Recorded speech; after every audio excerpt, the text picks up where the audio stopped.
Hello, puppies and kittens. Welcome to another episode of Blasphemers Bible, which feels to me a little weird today because I could swear we just did this show a couple of days ago.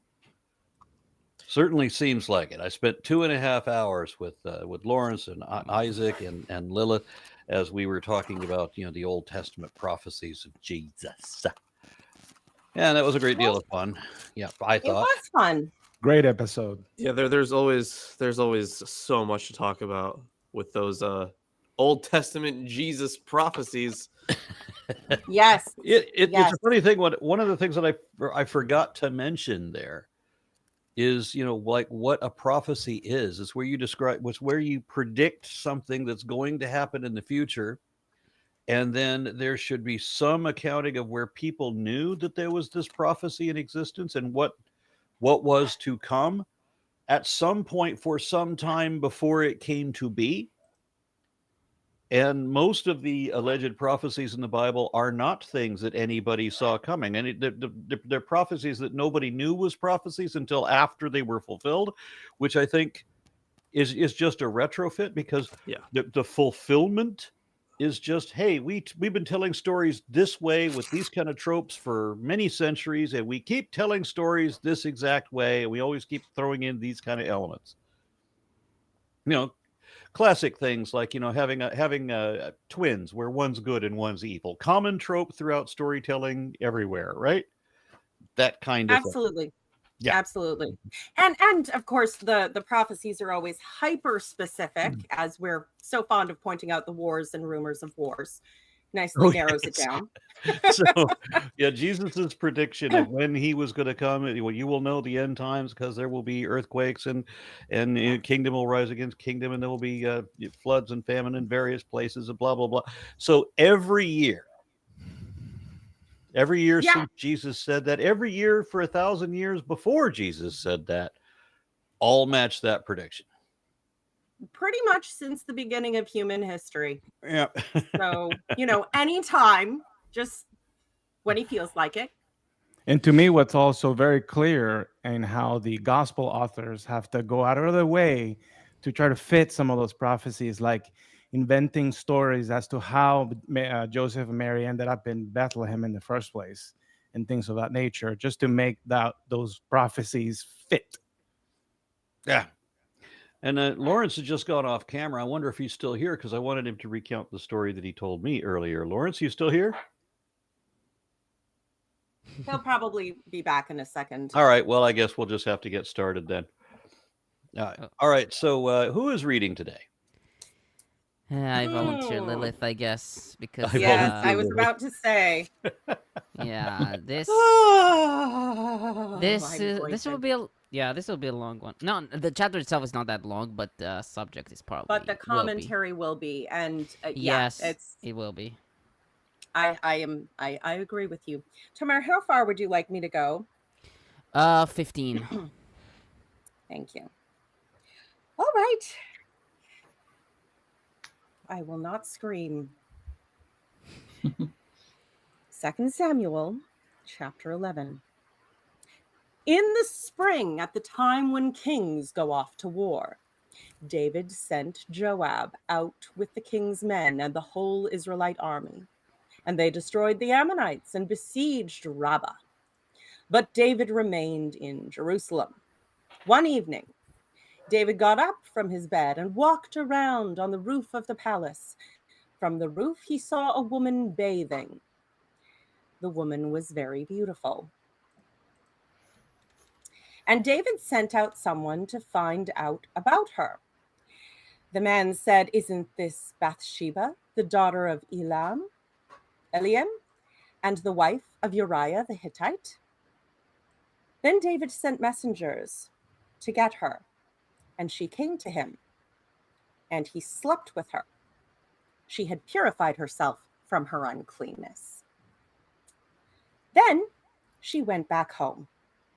The woman conceived and sent word to David saying, "I am pregnant." So David sent this word to Joab, "Send me Uriah the Hittite." And Joab sent him to David. When Uriah came to him, David asked him how Joab was, and how the soldiers were, and how the war was going. And then David said to Uriah, "Go down to your house and wash your feet." So Uriah left the palace, and a gift from the king was sent after him. But Uriah slept at the entrance to the palace with all his master's sons and did not go to his house. I think he smells a rat. And when David was told Uriah did not go home, he asked, "Haven't you just come from a distance? Why didn't you go home?" And Uriah said to David, "The ark and Israel and Judah are staying in tents, and my master Joab and my lord's men are camped in the open fields. How could I go to my house to eat and drink and lie with my wife? As surely as you live, I will do no such thing." Then David said to him, "Stay here one more day, and tomorrow I will send you back." So Uriah remained in Jerusalem that day and the next at David's invitation. He ate and drank with him, and David made him drunk. But in the evening, Uriah went out to sleep on his mat amongst his master's servants, and he did not go home. So in the morning, David wrote a letter to Joab and sent it with Uriah. In it he wrote, "Put Uriah in the front line where the fighting is fiercest, then withdraw from him, so he will be struck down and die." A man after God's own heart, ladies and gentlemen. Yeah. Well, there will be a disclaimer at the end of this, of the end of the chapter. Yeah. I mean, he's not getting you know, he's not getting free out of it. No, did No, I hear no. this story correctly? I mean, Well, said, "No, stay at my house. We'll have a good time. We'll eat. We'll drink. We'll party. We'll sleep in. It'll all be good. Damn it, I'm going to have Yeah. you killed." Well, Yeah. it's you see, the important thing is to pawn off the possibility that this child of rape, because it absolutely is, Bathsheba has no right to say no to the king. She's alone and unprotected in her house. And her bath, which I believe is the ceremonial purification one that women have to take after so long after their periods, and it, Yeah. then they're now ceremonially clean and are allowed to be touched, is the bath she was taking when David was creeping on her. So yes, he raped a woman. He raped his neighbor's wife. He raped actually Don't we the have a wife commandment of- against that? I mean, not You against would rape. think. Of course, God would never put in a prohibition against rape. Right, someone's wife. That's a Yeah. Yeah, well, There- actually, it's so much worse than that. It's so much worse than that, because you remember before David became king, when he was running around in the wilderness, living like a far rougher version of Robin Hood in the caves and the stones, pursued by everyone with a Were you always small going to run in band. your little green tights? Yeah, with a small band of loyal men who fought and bled at his side. You know, that little core group that were with him in his darkest days. Uriah the Hittite was one of them. And I think also the father of Bathsheba as well. I think Eliam. Uriah is like trying to remember. I think the idea was that that he was like, let's bring him back, and then if he sleeps with his wife, then what if baby is born? Everyone will assume it was the husband's child rather than anyone else, and that plan didn't work because Uriah is like a loyal soldier. He's not going to sleep with his wife while his commander is still on the battlefield. And I have to be honest. I think it seems like he sussed that something was up. I don't know if the servants talked, as they do everywhere, in his presence, and he knew that his wife had lain with the king, or if he was just something is not right. But the reason given is very noble. I could never take comfort while my brothers in arms are out in the fields. Right, it could just be an excuse to the king. Yeah, and then that plan doesn't work, so the king is like, okay, I'm going to have to get rid of him. There is an apologetic that says that all the men that would go to war would give their wives a sort of divorce bill of divorcement. contract, but like on condition that they die, sort of thing. Yeah. So if they don't come back from war, then they have been divorced from the time when we gave you this contract. So technically, it was an adultery because like they weren't together at the time. They weren't married at the time because he was killed afterwards. Yeah, it's very bizarre. Yeah, I thought it because was he died. just Because two he ways died. mostly. Because he died, she was retroactively divorced, and therefore it wasn't adultery. Yeah. Okay, there. And there's another side to that apologetic too, in the sense of justifying David having Uriah killed, and it has to do with that. Basically, Uriah seemed to have been like in opposition to what David was suggesting, and he was rebelling against David's command to like go to your wife and spend the night there and whatnot, and that somehow that could be taken as treason, and so therefore David was justified in having him killed. Wow. That is a wild workaround. Wow. It is It's also interesting. like he didn't kill him directly. Like they just put him in a high risk situation where he could have been a hero, but he died instead. It's like, yeah, that's stupid. I think too that it is like David is always like supposed to be this guy who's like God's supposed to always be on his side, right? God seems to have been asleep for this whole thing, because it's not like Uriah really did anything. Ooh, yeah. Yeah. Well, So Yeah. I mean, remember, he will make it up afterwards by torturing a baby to death for justice. Well, yeah. Here's what that same rabbi would say. He would say that, well, we know what comes later, Solomon, right? And so therefore, this was all cosmic predestination, and so that union between Bathsheba and David was really meant to be. It's just that David rushed into it by creating this scenario, or forcing this situation, abusing his power. He just rushed into it because it was meant to be somehow. Perhaps Uriah would have eventually died in the battlefield, and and then that would have Bathsheba would have become part of like his harem, and all the other women that were basically serving him and having his kids. So basically, he was Macbeth when he should have been Banquo, accepting the prophecy but not forcing it. Yeah. and it is kind of interesting to me, like why would someone write a narrative where Solomon's where I guess David, Solomon's dad, would be like such a dickwad, like even from like even before, right? He had his own issues, but he was always like presented as like, oh, I'm like the nice, reasonable, like I'm always trying to understand all these different groups, always trying to make peace and stuff. This is like directly in antithesis to that. So it is interesting that this that they gave this story right before, like, I mean, in the next chapter we get Solomon's birth. So It seems like a bit of a justification too, because this is one of the few fucked up things David does that God isn't on board for.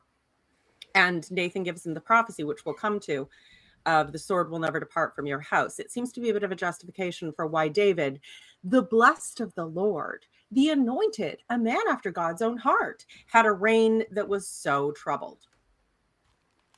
it also could be the case that we have like another issue of having a separate narrative outside of this.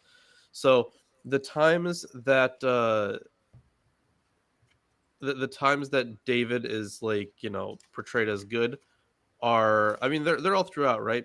But then interspersed, there's like classic David the warlord stories. So I could totally see this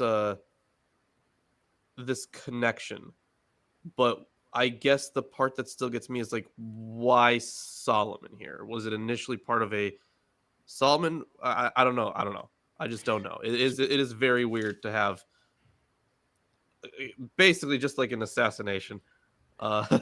So here's a perspective that is I'm pulling from an article by Gail Yee in the Anchor Bible Dictionary, where she talks about Bailey's perspective. R.C. Bailey, he says that some argue that Bathsheba was simply not that she was not simply a plot device, which is one perspective. But rather a fully developed character in that she was actually part of a political scheme with David to advance his power. They believe that she came from an influential family that married him for political reasons, like his other marriages. So that, in a way, also kind of excuses David from it's just his moral thing, but rather this was like meant to be and has to do with rich families uniting and whatnot. It still disgusts me that he would betray not just a friend, but like, I don't know how many, you have all on this panel been through some hellish times in your life, I'm sure. The friend who stood by you in your darkest hour, fucking them over like that too, is like, that's just so much worse than if you did that to a stranger. It's just a level of, it's just disgusting. Mm-hmm. And of course, Bathsheba is blamed because she would be an adulteress for having done something she had no power to stop.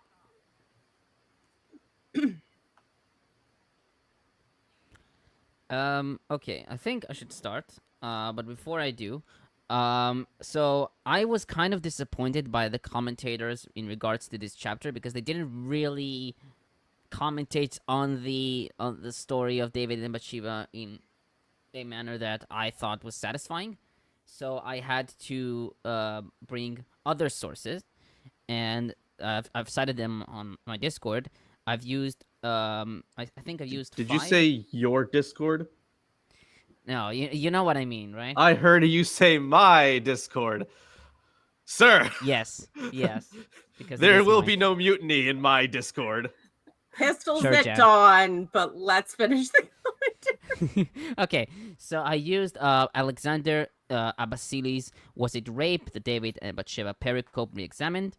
Jennifer Andruska's Rape in the Syntax of 2 Samuel 11:4.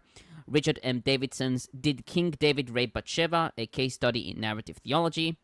Jacqueline Gray's A Prophetic Call to Repentance, David, Bathsheba, and a Royal Abuse of Power, and Brent Nessler, Tracing Bathsheba's Metamorphosis Through the Lens of Trauma and Recovery. And there is also another source that I didn't use by Solomon Ademiluka, interpreting the David-Bathsheba narrative as a response by the church in Nigeria to masculine abuse of power for sexual assault. The first part of it does deal with 2 Samuel 11, so I recommend that as well. So, without further ado, I'll start. First on verse 1, about kings. The Hebrew Bible reads Melachim, or Melachim, messengers, generally. 1 Chronicles 21, all early translations and traditional commentators render Melachim without the Aleph letter to read kings. Tsumura notes R.P. Gordon's opinion that at some point a scribe may have added an aleph to the word for kings to make it mean messengers, and thus salvage something for David's reputation as a warlord. He argues, however, that the Masoretic text reading is original, and that the spelling of melachim without the aleph can refer to messengers. Likewise, Anderson writes that we shouldn't make too much of the variant readings, since they may be no more than orthographic variants. Nevertheless, Auld writes that this deliberate mistake, quote-unquote, heightens the expectations of readers that trouble must be coming. He argues that, quote, it is a clever comment on David himself and on Joab, who will act as his message boy in sending Uriah back to Jerusalem and on to his death in the field. On verse 2, David walked around on the roof of the palace. McCarter suggested that David's bed was probably on the roof, as we see in 1 Samuel 9:25, which was breezy, cool, and a good place for an evening walk. He also suggested that David's presence on the roof constitutes a bout of quote-unquote retirement neurosis. This, however, is rejected by Nestler in page 95, who notes that it is not until 2 Samuel 21 verses 15 through 17 that David becomes faint and ceases to go to war with his soldiers. He writes, quote, "Even if David is not yet engaged in wrongdoing, he is at the very least introduced into the narrative out of place," end quote. Walking about on his roof and not going into war, which is, quote, "one of the fundamental functions of an Israelite king," end quote. And Davidson, page 85, writes, "It is not unreasonable to assume that the generally accepted code of decency in David's day included the understanding that it was inappropriate to look out from one's rooftop or upper story down into the courtyard of a neighbor's property at this time of day, out of respect for privacy, since this was the normal time for baths to be taken. Still today, this is part of an unwritten but strictly enforced code of ethics prevalent in Middle Eastern culture. For David to stroll on his rooftop at this time of day was probably already to be in the wrong place at the wrong time, inviting temptation to impure thoughts and actions."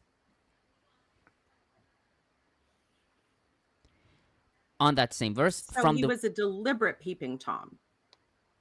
Yes, you could say that. Oh, good. Yeah. And on that same verse, "From the roof he saw a woman bathing. The woman was very beautiful." Auld comments, "David's viewing a woman as he walks on his roof terrace in verse 2 is a scene that has fascinated and been exploited by storytellers, painters, filmmakers, as well as commentators. The story of the following encounter is very briefly told and leaves many gaps to be filled in by voyeuristic imagination.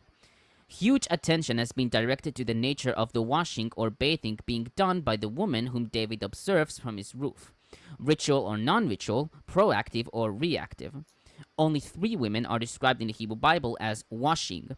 None of them belongs to Israel, but each bears responsibility for one of Israel's leaders.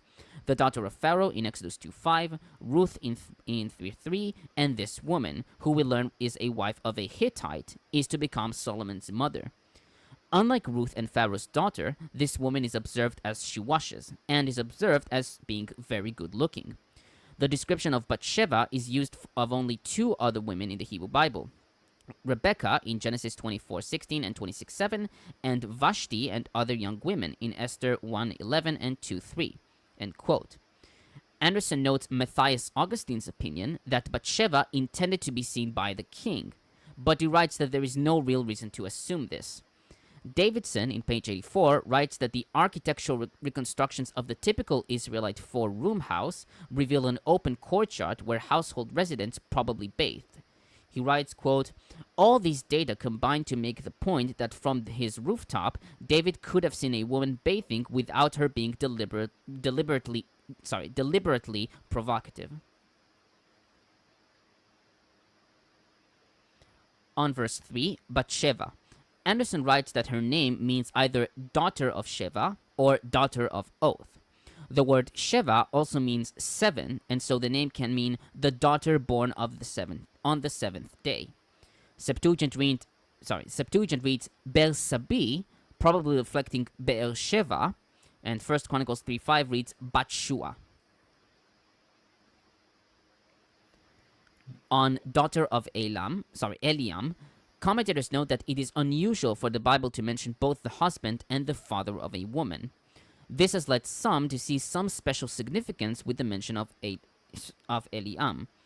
According to 2334, Achitophel, one of Absalom's advisors, had a son named Eliam, whom Chazal in Talmud Sanhedrin 69b and 101a identified with Eliam here. This identification, however, is not widely accepted amongst scholars. The name is varied among the versions. 1 Chronicles 3:5 reads Amiel, Septuagint has Eliav, Lucianic Recension has Ela, and Peshita Achinoam. Still in that verse, Uriah the Hittite. Kimchi writes that the designation Hittite suggests that either Uriah was a foreigner or that he was an Israelite who lived among the sons of Chet. Scholars see the name Uriah as Yahwistic, meaning Yahweh is my light. Thus, he was born in Israel and was ethnically Aramean, according to McCarter and Tsumura. Anderson notes the possibility that he changed his original name at some later stage. 4Q Samuel A adds that he was the armor-bearer of Joab, a reading reflected by Josephus in Antiquities 7:131. This is viewed as an explanatory gloss by McCarter and Anderson. On verse 4, David sent messengers to get her. Hebrew Bible reads, and David sent messengers, and he took her. The verb for took her, vaikachea, that's the word for took her is vaikacha. Several scholars note the importance of the use of the verb lakach, to take, to describe the force of David's act. Andruska, in page 106, writes that in Genesis 34:2, the verb lakach is used with shachav, to lie down, to indicate rape. She writes, quote, if 2 Samuel 11:4 were describing consensual sex outside of marriage, it would have used yavoel, to go into or enter, as it does in David and Bathsheba's second sexual encounter in 2 Samuel 12:24, or shachavim, to lie with, without lakach, end quote. Nestler, in page 97, notes Fockelman's opinion that the verbiage he took her implies, quote, sudden moral brutality, end quote, through objectification. Davidson writes that by using the verb lakach, the narrator clearly implies that, quote, the primary emphasis is on the responsibility of the subject for that act, end quote, according to Douglas W. Stolt. Abasili, however, in page 10, writes that the verb lakach does not imply the use of physical force of Bathsheba. He compares the use of the kal stem of lakach with Genesis 22, where Abimelech sent and took Sarah for wife, without knowing that she was Abraham's wife. He writes, quote, in both instances, the lordship of the two kings is underlined, but there is no evidence of use of physical force on the women in question, end quote. Well, this is where we see, a very archaic attitude of, only physical force is rape, as if, being the king and being able to execute anyone on a whim and being able to demand anything and have absolute power and be within your rights isn't in and of itself enough force to be like, I don't have a choice here. Mm-hmm. On that same verse. Sorry, I just wanted to say I do really appreciate that Jewish scholars are so much more honest than Christian scholars, because I think it was last year when the internet was making their I think it was 2 years ago. The internet was talking about how this is, rape in the case of Bathsheba, and it sort of struck a lot of people for the first time, I guess. And the Christian pastors were just having temper tantrums about how that's bullshit and blah, blah, blah, blah, blah. And so kudos to the Jews for being a little more honest than the Christians. Well done. Oh, and I should know that Dr. Kip actually had a conversation with Dr. Jennifer Bird regarding this event. So check out this video if you want. Oh yeah, that's a good point. Where the hell is Kip? Kip, get your ass out here. Okay, still on verse 4, she came to him. In Hebrew, vatavo elav. Nestler, in page 97, notes that many scholars, like Lillian R. Klein, Auld, and Abbasili, argue that this phrase implies that Bathsheba was complicit with David's activity. He writes, however, that these scholars overlook that David sends for Uriah in verse 6, who will also come to him in verse 7. He writes that in both cases, quote, the verbal phrase does not depict momentary agency, but rather a lack thereof. One comes to the king as a subordinate responding to the monarch's dominion. No choice is given, so the phrase cannot denote complicity, much less any semblance of consent, end quote. Davidson, in page 87, writes that her action of coming to David is an obedient response to the explicit command of her sovereign lord, the king. He quotes from Trevor Dennis, quote, summoned by the king, she must obey, end quote. Gray, in page 14, writes that Bathsheba is not an independent actor. She writes, quote, she is a typical female in an honor-shame culture who is actively responding to the summons of an authoritative figure. Most likely, she comes to David only because she's physically apprehended by his men, who are acting on his commands. End quote. Septuagint reads, and he came to her. Peshitta omits this phrase, reading, David sent a messenger and brought her and slept with her. Targum reads, David sent messengers to lead her. Andruska, in page 107, writes that this reading seems to emphasize that the messengers brought Bathsheba under compulsion.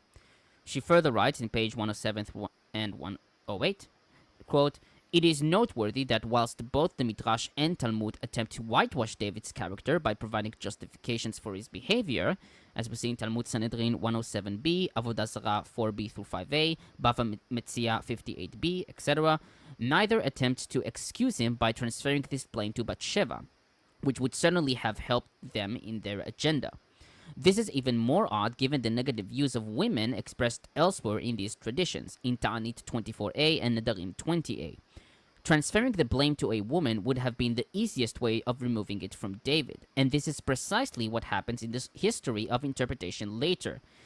Like Martin Luther, who blames her for causing David to trip, quote, over a couple of pigtails, end quote, and calls her, quote, domestic enemy, the house devil, with her beautiful face and her smooth tongue, end quote. Oh, classic. Classic. Yeah, absolutely. Gotta That's blame actually the women. I forgot to mention that historically Christians have absolutely blamed Bathsheba for, existing and being hot, because men have no self-control or decision-making powers when faced with tits, but also are the only ones with any kind of semblance of rationality and should totally rule the world. Which is, it's really sad that that's still so prevalent in a lot of cultures. Like, it is still somehow the woman's fault if a man, decides to assault her.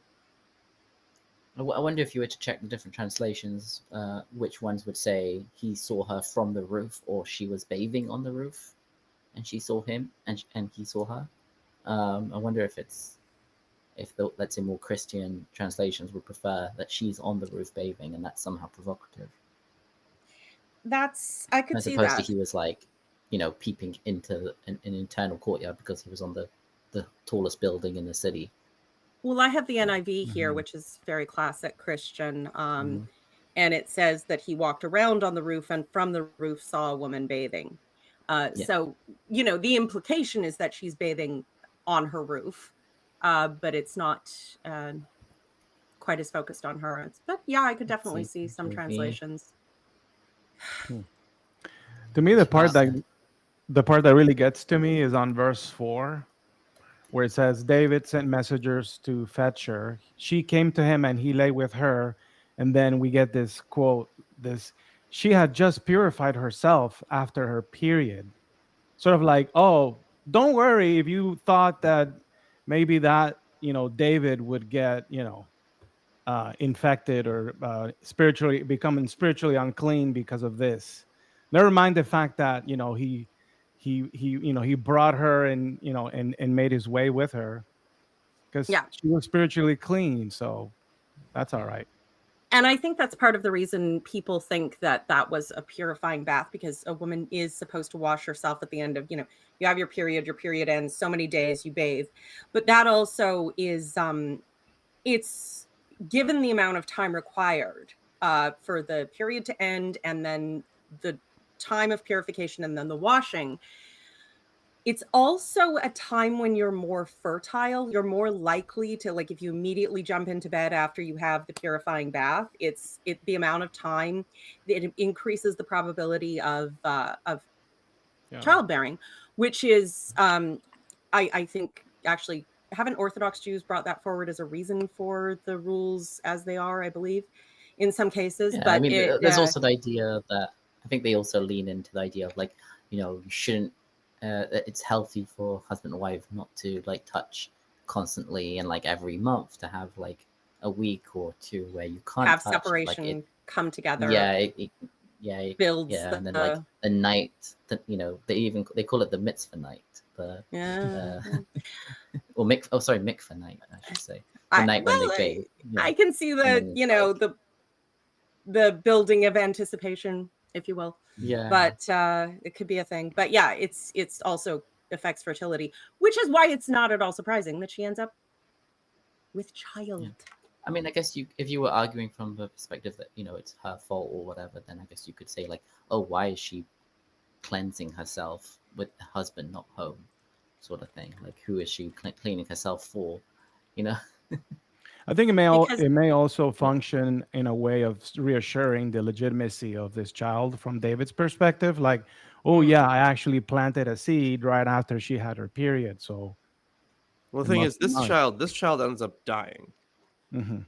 But then the one after that's gonna be Solomon, also with Bathsheba. But yeah, Yeah, this but one now, ends up but dying. then it's legal. They're legally married. It's not Right, child right, of yeah. adultery Mhm. or whatever. So I mean, I wonder if guess there's a bit of that. I guess as an David excuse. does, when it comes to like getting his wives, he does always have weird stories for how he got each one, right? Yeah. I don't know if it's each one or almost each one, but we've seen like this is maybe now the third story. All the named ones Sure, have yeah. good stories. He bought Michael with a bag of dicks. He set out to kill Abishag's first husband, and she just, calmed him down and then probably poisoned him on the DL, which was far less bloody. And then, this with Bathsheba. But he's, and yet he always, the wives who are mentioned, you see, they always are taken from other husbands. Because even Micah was married off to another man, and then David took her back because me king, mine. I can swear, wasn't his first wife just wasn't that like a normal marriage or something? Well, that That's was Michal, right? no, because his first wife was Michal, the daughter of Saul, and he buys her with all the foreskins. Yeah. Buys her with a bag of dicks, basically. And then then, she's but given when away. he runs away, because Saul keeps, chucking spears at his head, she's married off to to a second husband, and then he takes her back and marches her back and takes her away from the man who loves her and actually takes care of her, and treats her like shit for the rest of her life. I was actually mid-quote. Yet these early commentators did not attempt to make him look less guilty by blaming her, and instead present her quite favorably. End quote. She concludes in page 108, quote, "It is clear that the earliest versions and traditions, those closest to the biblical text, consistently exonerate Bathsheba from blame." End quote. She notes that the only exception is Josephus, who writes in Antiquities 7:131, quote, "Having become pregnant, the woman sent to the king so that he might devise some way of concealing her offense, for she was liable to death as an adulteress according to the ancestral laws." End quote. That is true. They would have killed her for the crime of having been raped while a married woman. It's not like I don't think he's blaming her for what happened. He's saying that she's looking for a way out. But Mm-hmm. I mean, why wouldn't she do that? I'm still in that verse. I mean, most of my commentary, I think, is on verse 4, at least a large part of it. Okay. On he slept with her, Hebrew Bible reads, Vayishkav ima, and he lay with her. Abasili, in page 12, argued that this clause, quote, does not explicitly imply the use of physical force by David in subduing Bathsheba, end quote. And the language, quote, lacks the physical overpowering attested in Amnon's rape of Tamar in 2 Samuel 13, end quote. Davidson, in page 88 and 89, writes that while this expression does not stress the use of overpowering physical brutality on the part of David, it can also be employed to imply rape if the context indicates such, as is evidenced in the Pentateuchal legal material in Deuteronomy 22, verses 25 through 27. Although rape is not explicitly told here, Messler notes Santi Gravitt's opinion that, quote, when discerning instances of rape, interpreters must give attention to the way in which typical terms used to indicate sexual intercourse, shachav, are employed alongside forceful terminology, lakach, end quote. He writes that the absence of specific terms like ana, torture, or chazak, to hold, does not preclude rape. Gray writes, quote, from David's perspective, she is simply an object to be used for sexual gratification. In fact, the narrative is presented from his perspective. He is the active instigator and dominant character in the narrative. As Brueggemann observes, quote, he takes simply because he can. He is the culmination of his enormous power, end quote. Still on that verse, she was purifying herself from her monthly uncleanness. Hebrew for monthly uncleanness is tuma'ata, derived from the root tum'ah, which means uncleanness. McCarter writes that Bathsheba was ritually cleansing herself after involvement of some kind of uncleanliness. In this context, it is, quote, almost certainly the ritual impurity of menstruation, Leviticus 15 verses 19 through 24, end quote. While he notes Yehoshua Gutmann's opinion that David defiled himself by intercourse with a menstruous woman in violation of purity laws, Leviticus 18:19, he rejects this and writes that the point of this clause is to indicate that Bathsheba's menstrual period was recently over. Therefore, one, quote, her intercourse with David took place at a propitious time for conception, end quote. Propitious. Propitious. English, propitious. What does it mean? English. I think it's a time of favorably good disposed, fortune. good, Yeah, Oh. like when the chances are high, like I was mentioning about the length of time and how that makes you more fertile. It's a propitious time if you want. Ovulation. Ovulating. She was ovulating. Yeah. That comment is likewise by Abravanel, followed by Driver, Smith, Herzberg, etc. 2, quote, Uriah could not have been the father of the child, end quote, according to Kara. Although the interpretation of ritual washing after menstruation is favored by Anderson and Bar-Efrat, Auld notes 3 issues with this reading. 1, quote, Tume'ah is not the normal Hebrew term for menstruation. 2, Kadesh is never used in connection with menstruation. And 3, the post-biblical Jewish institution of ritual bathing following a woman's period is unknown in the Hebrew Bible, end quote. He writes, quote, since there is only one other instance of the hitpa'el of Kadesh with a singular subject, it seems more sensible to start an interpretation from Ezekiel 38:23. Bathsheba is demonstrating something about herself. Neither prophet nor narrator ever blames her as being complicit in an adulterous affair. In the immediately following and consequential tale of Amnon's rape of Tamar, Tamar desperately asks her half-brother to seek permission from the king. But there is no one to whom Bathsheba can appeal beyond the king, when David himself is making advances on her. No one except God and her own conscience, quote, while she was declaring herself holy, unquote, in verse 4 and 4 Samuel A. Yeah, and fortunately, God is nowhere to be found. But it is kind of, I mean, this is a funny story. Like it's bad, but it's also funny because of the way that David tries to get out of it, like a farce. So when he finds out that Bathsheba is pregnant, like he does show knowledge that. I mean, he was told before that this was the wife of Uriah. So he tells Uriah, like, hey, go. Well, he says go wash your feet, right? But that is probably a euphemism. Because like, hey, go have sex with her, because that way when the baby comes, he won't be so shocked. They're just gonna think that he was the father. But then when he doesn't, because he's all like, oh no, it's unholy to do that right now. Then he plots to kill him. So that's it is. I feel the funny. love. Yeah, it is a bit of a farce. There's tones of what seems that Shakespeare did far better than God, obviously, but the prophecies and interfering, making it worse, and these comedy of errors. It just ends in tears and murder. And what's also interesting is that maybe this becomes more clear in the next chapter, that Yahweh doesn't he finds that problematic. He makes that very clear. So I'm concluding. So you're telling me that God is not in favor of taking another man's wife in order to conceive a child under the pretense of he shall become my heir. Because it's morally wrong. Mary has entered the chat. Joseph has also entered the chat. Exactly. Okay, on verse 5, saying I am pregnant.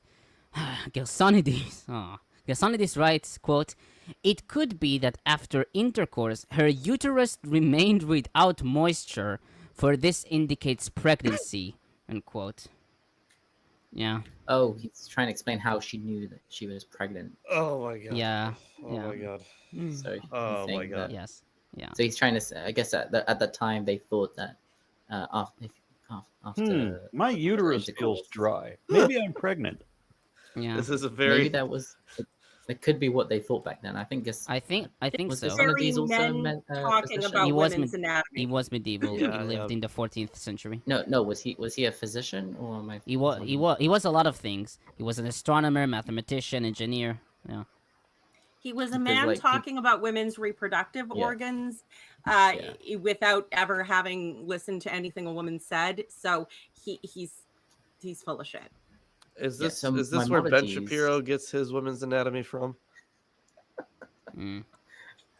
Maimonides You couldn't was have an actual waterboarded physician. that out of me.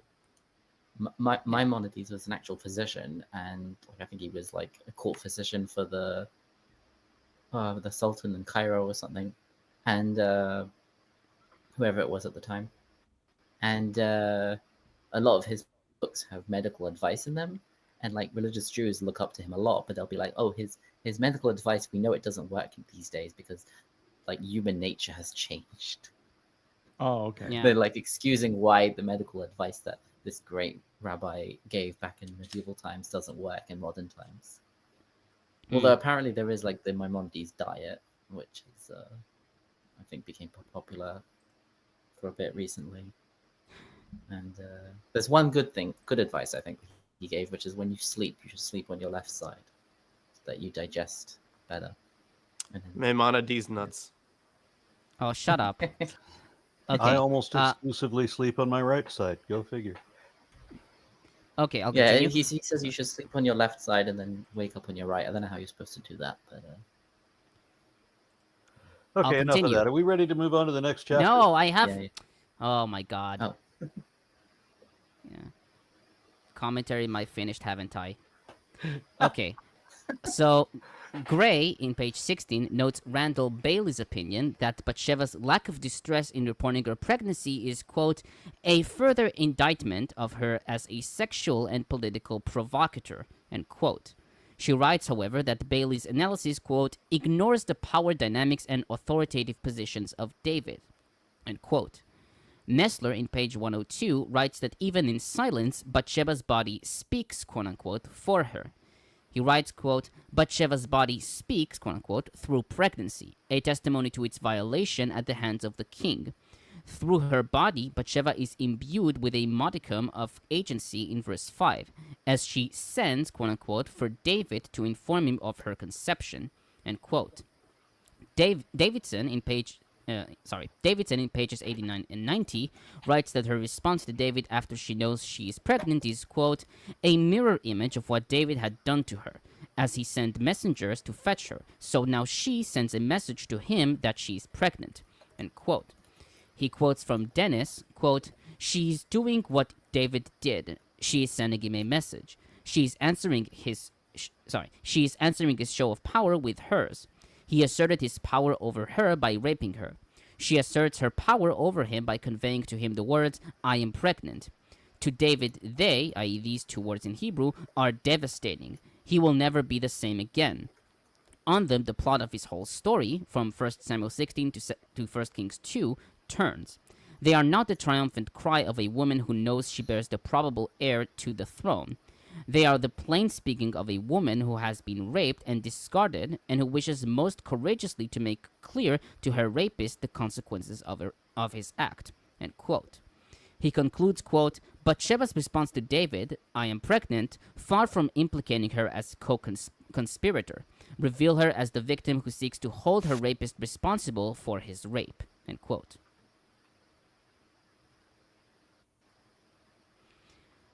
On verse 8, wash your feet. Although this phrase may be understood plainly to mean refreshing oneself after a long journey, as we see in Genesis 18:4 and 43:24, Abravanel suggested that to wash his feet is a euphemism for sex, since feet are sometimes used to refer to the genitals. This interpretation has found acceptance among modern commentators like McCarter and Auld. Anderson notes that soldiers on active duty were expected to observe sexual abstinence, as we see in Deuteronomy 23:11, which is 10 in the Old Testament, and 1 Samuel 21:5, which is 4 in the Old Testament. And so, if Uriah were to obey David's suggestion, he would have committed a serious breach of the ritual law. Now, on verse 11, staying in tents. Hebrew for tents is sukkot. All early translations render the word as tents or booths. The word can also denote a place called Sukkot, mentioned in Joshua 13:27, Judges 8:5, Psalms 66, etc., and is generally identified as Tel Deir Allah, located on the Yabok River. This reading is favored by McCarter, who notes Yadin's opinion that the Valley of Sukkot had great strategic value to David, having short lines of communication to Jerusalem, Rabbah, and Damascus, a topographical protection, and was rich in natural resources. Tsumura, however, writes that Tel Deir Allah is, quote, rather far from Rabbah to serve as a base for operations against it, besides being in a valley, which would mean the army would have to climb out of the valley to begin their advance, end quote. Likewise, Auld writes that the parallelism of Joab and other leaders camping in open grounds appears compelling. And finally, verses 14 and 15, it is not clear if the letter was sealed, or if Uriah did not know how to read. Commentators assume that David and Joab were both literate, given that David wrote a personal letter to Joab. McCarter notes that the motif of the messenger carrying his own death warrant is apparent in other world literature, including the Iliad in 6:168-90, in which, quote, Argive, King Proteus, suspecting Bellerophon of adultery with the queen, arranges for the young man's death by sending him to Lycia with a coded message asking the Lycian king, Proteus' father-in-law, to put him to death. Yeah. That's it for this part. All right, we have a comment from Luke Snyder, who says, at what point does the Solomon story get demonic? I know there's a lot of books on Solomonic demonology. Never? So, well, no, it does get demonic, but not in the Bible. Yeah. So yeah. I'm not sure exactly when they start, but we definitely have traditions about Solomon controlling demons. Well, in the around Quran, first Solomon century. has Talking demons to working ants. for him. Well, he has jinn working for him, so he's got a few genies Oh, sure. under his That's employ. definitely a rip-off of Jewish sources. Well, yeah, they were because the talking about Jewish it sources, hundreds of years specifically, before. if you want to look it up, it's called the Testament of Solomon. He does this thing where he has this key that has not the key, sorry, this ring that it gives him That's the ring. it gives him the power to control demons, and like he kind of goes like up the pecking order. So he gets like a low class demon. He's like, bring me your leader, and then he gets that demon. He's like, bring me your leader, and then like all the way up. So And then is it like Asmodeus? Asmodeus yeah, is that's the one of king them. of demons. Yeah, there's also and another then he one. steals the ring from him. There's I mean, And then the thing pretends is, to be the king. we have a reading of Yeah. it on our channel, by the way, Testament of Solomon. But there's also like Obizuth, who shares a lot of similarities to Lilith, but is not called Lilith. So not this Lilith, the other one, Yeah. the real one. Excuse Trying to you. remember this. Yeah, you don't exist. You're not real. Yeah, I don't know. He's like I the don't know original where the Doolittle. Quran got all of this from. Maybe it's from the source you're talking about, but it seems that he has the genies working for him. He has a magic ring. He has a ring of power, I guess. Yeah. And then he also has the ability to make the wind blow. And he has the Dr. Dolittle ability to talk with animals. And at one point, he has a conversation with an ant. Yeah. So I for don't the know if demon the stuff, ant it's is definitely in from Jewish the source, though. Yeah. Testament of Solomon. It may have started earlier though, not entirely sure. Sorry, this cat is just fucking everything up. God damn it, dude. Hold on. Yeah. Cats are deities, and it is their right to fuck up anything they want.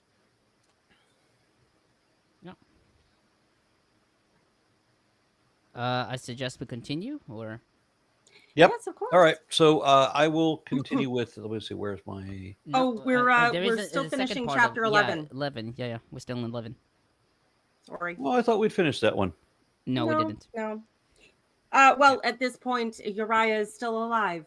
Technically. Yeah, exactly. So, while Joab had the city under siege, he put Uriah at a place where he knew the strongest defenders were. When the men of the city came out and fought against Joab, some of the men in David's army fell. Moreover, Uriah the Hittite died. Joab sent David a full account of the battle. He instructed the messenger, "When you have finished giving the king this account of the battle, the king's anger may flare up, and he may ask you, 'Why did you get so close to the city to fight? Didn't you know they would shoot arrows from the wall?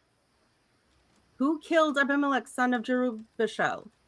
Didn't a woman throw an upper millstone on him from the wall so that he died in Thebez?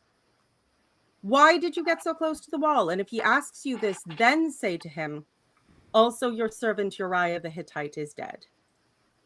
And so the messenger set out. And when he had arrived, he told David everything Joab had sent him to say. And the messenger said to David, "The men overpowered us and came out against us in the open, but we drove them back to the entrance of the city gate. Then the archers shot arrows at your servants from the wall, and some of the king's men died. Moreover, your servant Uriah the Hittite is dead." And David told the messenger, "Say this to Joab, 'Don't let this upset you. The sword devours one as well as another. Press the attack against the city and destroy it.' Say this to encourage Joab." When Uriah's wife heard that her husband was dead, she mourned for him. After the time of mourning was over, David had her brought to his house, and she became his wife and bore him a son. But the thing David had done displeased the Lord.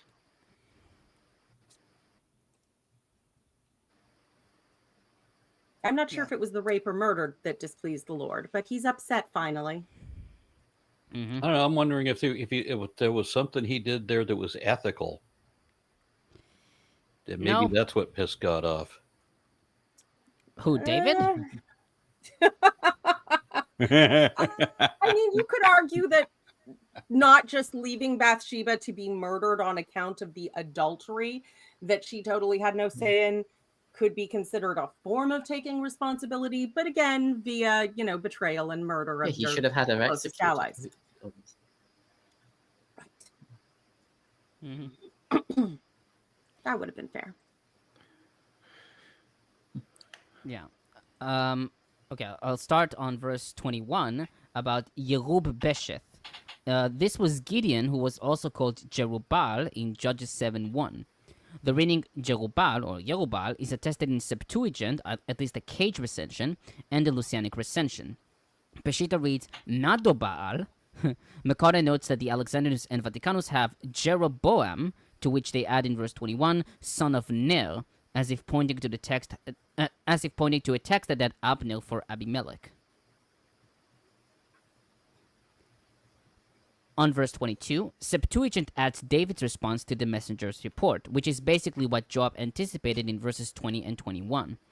McCarter notes that the Masoretic text has suffered a haplography, from the first Hamelech in verse 24 to the fourth. Tsumura, however, argued that the shorter version of the Masoretic text is the original, and makes sense as it is without the additional information. On verse 24, some of the king's men died. The Lucianic recension specifies that around 18 of David's men have died.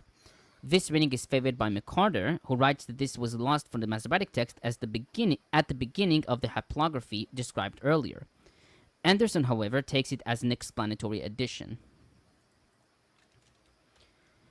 On verses 26 to 27, while commentators generally do not give attention to Bathsheba's mourning, usually indicating that the mourning period lasted for 7 days, Nestler, in page 103, suggested that this mourning relates to trauma.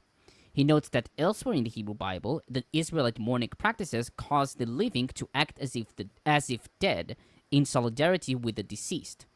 Thus, quote, but while Bathsheba's mourning is not delineated to the reader in detail, the brief narration of her mourning at least communicates a period in which she confronts the reality of Uriah's death, which occurred as a means of concealing her rape, end quote. He further writes in page 103 through 104, quote, the significance of Bathsheba's mourning is better understood through the lens of Eerdmans' 3 stages for trauma recovery. 1. Establishment of safety. 2. Remembrance and mourning of traumatic events. And 3. Reconnection with ordinary life. Based on the inherent narrative connection between the rape of Bathsheba and the deaths of Uriah and her child, Bathsheba's mourning is necessarily connected with remembrance of her trauma, a subtle yet significant indication that Bathsheba has begun the challenge of recovery, which aims to reestablish the, quote, ownership of one's body, to know what you know and to feel what you feel, end quote, according to Van der Kolk. The act of reclaiming one's bodily emotions, including grief, must be construed as an, quote, act of resistance, end quote, against the deleterious effects of trauma. And finally, on verse 27, the thing David has done displeased the Lord. Anderson writes that this phrase possibly was intended to provide a deliberate contrast to David's words addressed to Joab in verse 25. Davidson notes Dennis's observation that only David is condemned by God, not Bathsheba.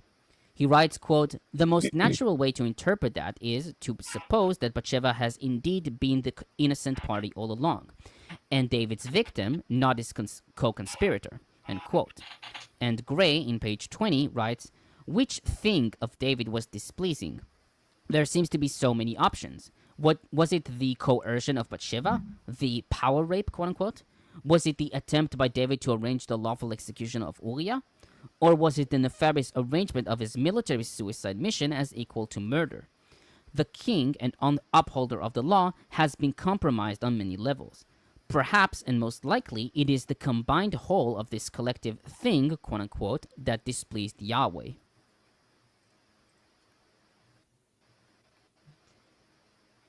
Now, you know what's really sick? Among Christians, there's obviously overt justifications and excuses for all kinds of nonsense. But there's also the way that popular authors influence the common imagination of Christians. And one that I read as a child, no, not a child, a teenager, is Francine Rivers. She did The Atonement Child. That's a whole nother bunch of trauma. And she wrote a series on the various women included in at least the Matthew series, Genealogy of Christ, including Bathsheba. And she depicted it as Bathsheba always having wanted to be with David and taking advantage of this. And Uriah knowing what had happened, I mean, figuring it out, because, you know, David's acting super sus and her being like upset about this. And there is no end to not just the amount of victim blaming, but the ways in which women are encouraged to find narratives to blame themselves and each other. And I look back on it now and I'm just so deeply horrified. Along the same lines of that, I wonder what you guys make of 1 Kings chapter 1, where I would assume that this comes much later in the Deuteronomistic history, or maybe a later period of redaction, where it reveals a supposed conversation between the prophet Nathan and Bathsheba, that wherein it reveals that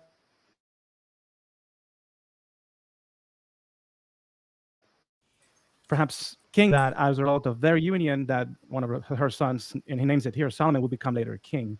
Sort of to say, I think, to imply that she knew, and so that she had basically how to benefit. You know, she had a way to benefit of committing this adultery.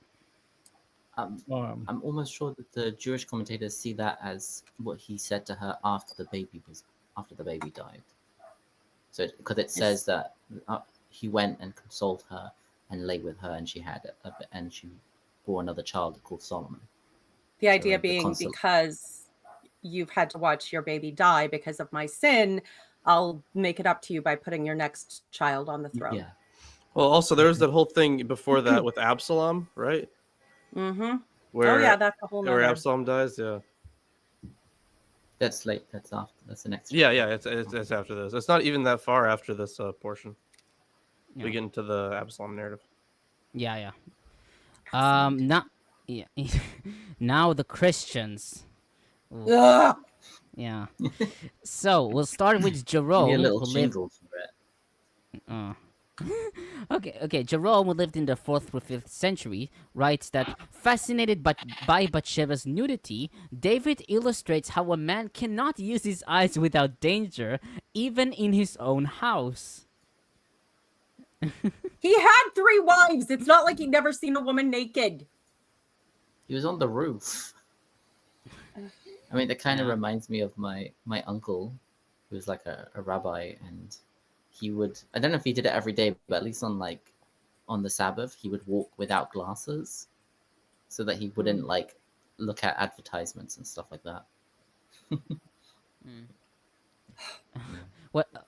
Sitting- Cassio. Just reminded me of that. Cassiodorus and Gregory the Great, who flourished in the 6th century, wrote that typifying the Church of the Faithful, Bathsheba's washing and union with David may be viewed in a spiritual sense as prefiguring the cleansing of baptism and union with Christ. Nothing about this is figurative So Wait, so Jesus is was he a or or rapist? spiritual. Nothing about this is spiritual. Yeah. this is spiritual. Ugh.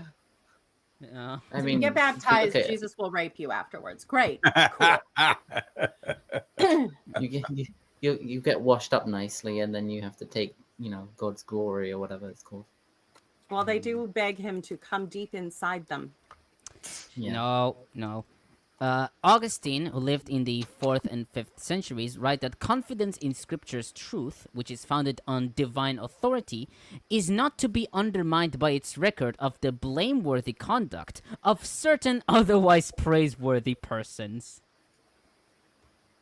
Fucking Augustine. Yeah, that's it. Okay. And let me pull up the next page. All right, we're ready for that, right? Yeah, read to 12. Okay. 12. And the Lord sent Nathan to David. He came to him and said to him, there were 2 men in a certain city, the one rich and the other poor.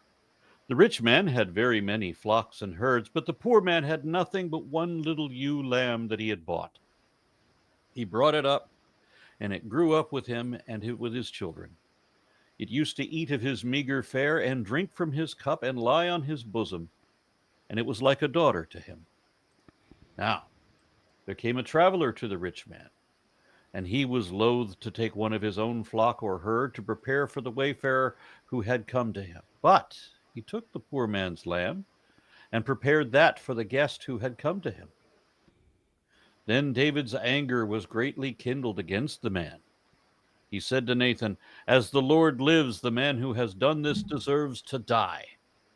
He shall restore the lamb 4-fold because he did this thing and because he has no pity. Nathan said to David, you are the man. Thus says the Lord, the God of Israel, I anointed you king over Israel, and I rescued you from the hand of Saul. I gave you your master's house and your master's wives into your bosom, and gave you the house of Israel and of Judah. And if that had been too little, I would have added as much more. Why have you despised the word of the Lord to do what is evil in his sight? You have struck down Uriah the Hittite with the sword, and taken his wife to be your wife, and have killed him with the sword of the Ammonites. Now, therefore, the sword shall never depart from your house, for you have despised me, and you have taken the wife of Uriah the Hittite to be your wife. Thus says the Lord, I will raise up trouble against you from within your own house. I will take your wives before your eyes and give them to your neighbor, and he shall lie with your wives in broad daylight. Yeah, so now this is where like the historical setting comes in. So Just one thing. Read 12 as well. Okay. For you did it secretly, but I will do this thing before all Israel and in broad daylight. so in this entire section, the Deuteronomistic purposes shine through. So one of the ways we know that is, of course, was in verse 9, where he says, why have you despised the word of the Lord to do what is evil in his sight? Classic Deuteronomistic language. But then this is kind of like the passing down of sins through a family. This is like almost, not quite, but almost original sin. But you still have this this idea that, well, because you did this, your family line will always be at war. And it will be not necessarily destroyed. They will continue on, but suffer through a lot of wars. So the way that this comes up here, I could totally see this as being something like exilic, because you have already like a long history of war, and in this supposed period of peace up until, well, not peace exactly, there's still quite a lot of war, a lot of warring houses and stuff like that, but at least from neighbors, at least from foreign countries, it's at least kept to kind of a minimum, relative to what'll come afterwards. So after the Assyrians and the Babylonians, I could totally see this being as like some hints of justifying the exile. That's something that is very common, not just in the Deuteronomistic history, but also in the prophets, where in order to justify this thing that has happened to them, they have to theologically make sense of it.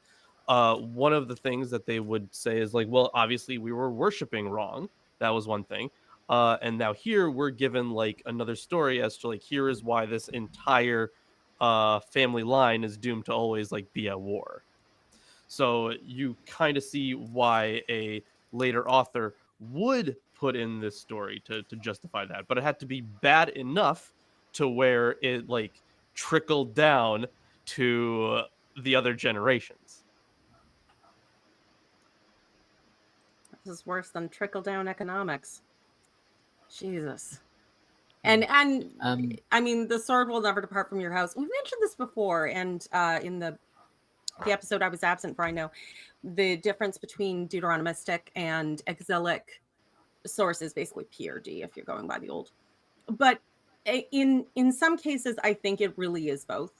There's a lot of stuff that was used to justify the the ascension of Josiah, and through the Davidic line and all the blah blah promises that could also be used, slightly polished the right way, can be used very much by the exilic people as aspirational. We're restoring the line, returning to the promise. We just have to get through, and yada yada yada yada. So it's very often it serves both purposes, and I think it's just a matter of where it originated, and sometimes that's not always known. The fourfold thing.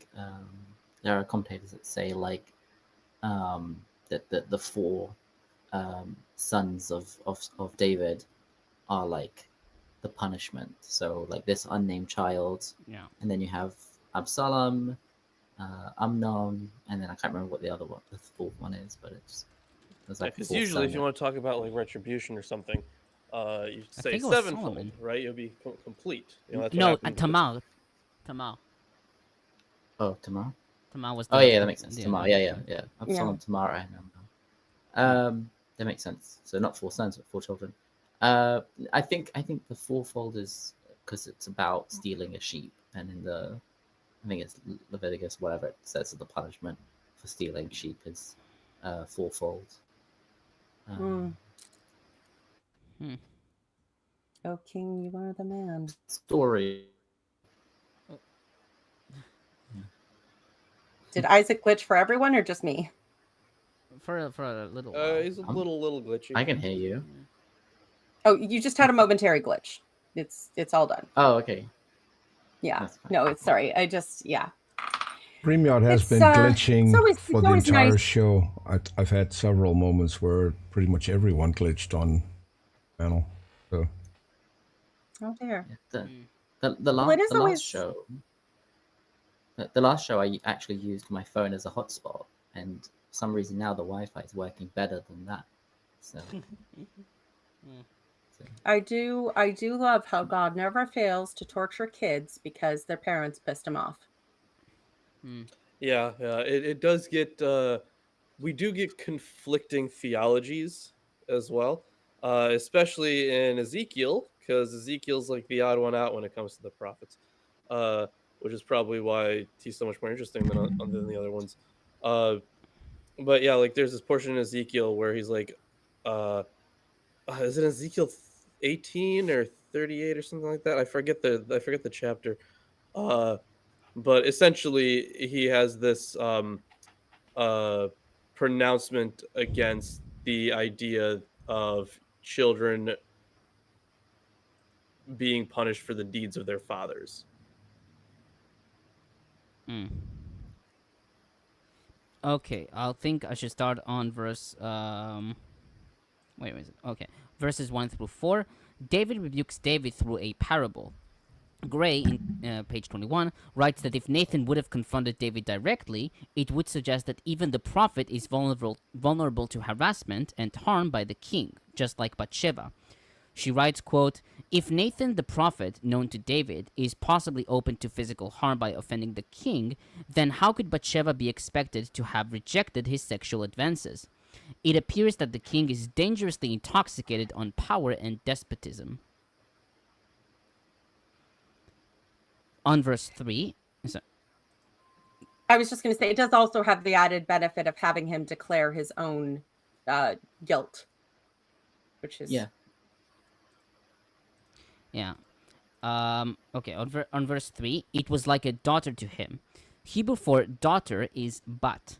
Some scholars, like Auld, Davidson in page 91, Gray 22, and Andruska in 107, see a play on the words bat and Bathsheba, and thus the poor man's ewe lamb represents Bathsheba.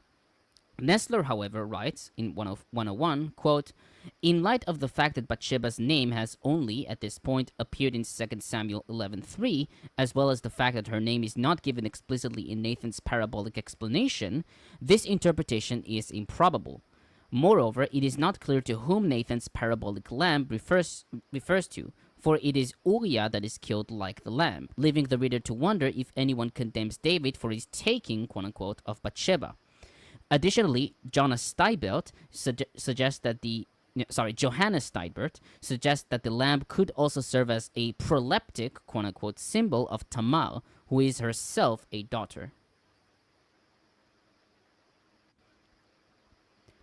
On page 5, the man who did this must die. Hebrew Bible reads, the man who did this is a son of death. In Hebrew, ben mavet. This meaning is attested in the Septuagint and Vulgate.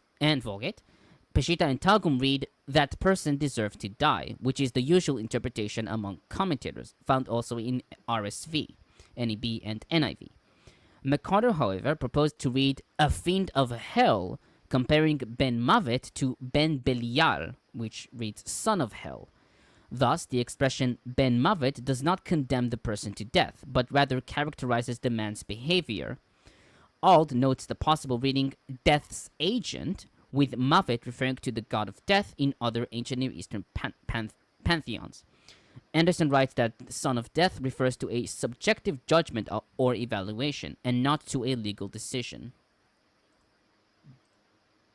did you mean verse 5? Rather than, Yeah, verse 5. so you said page 5.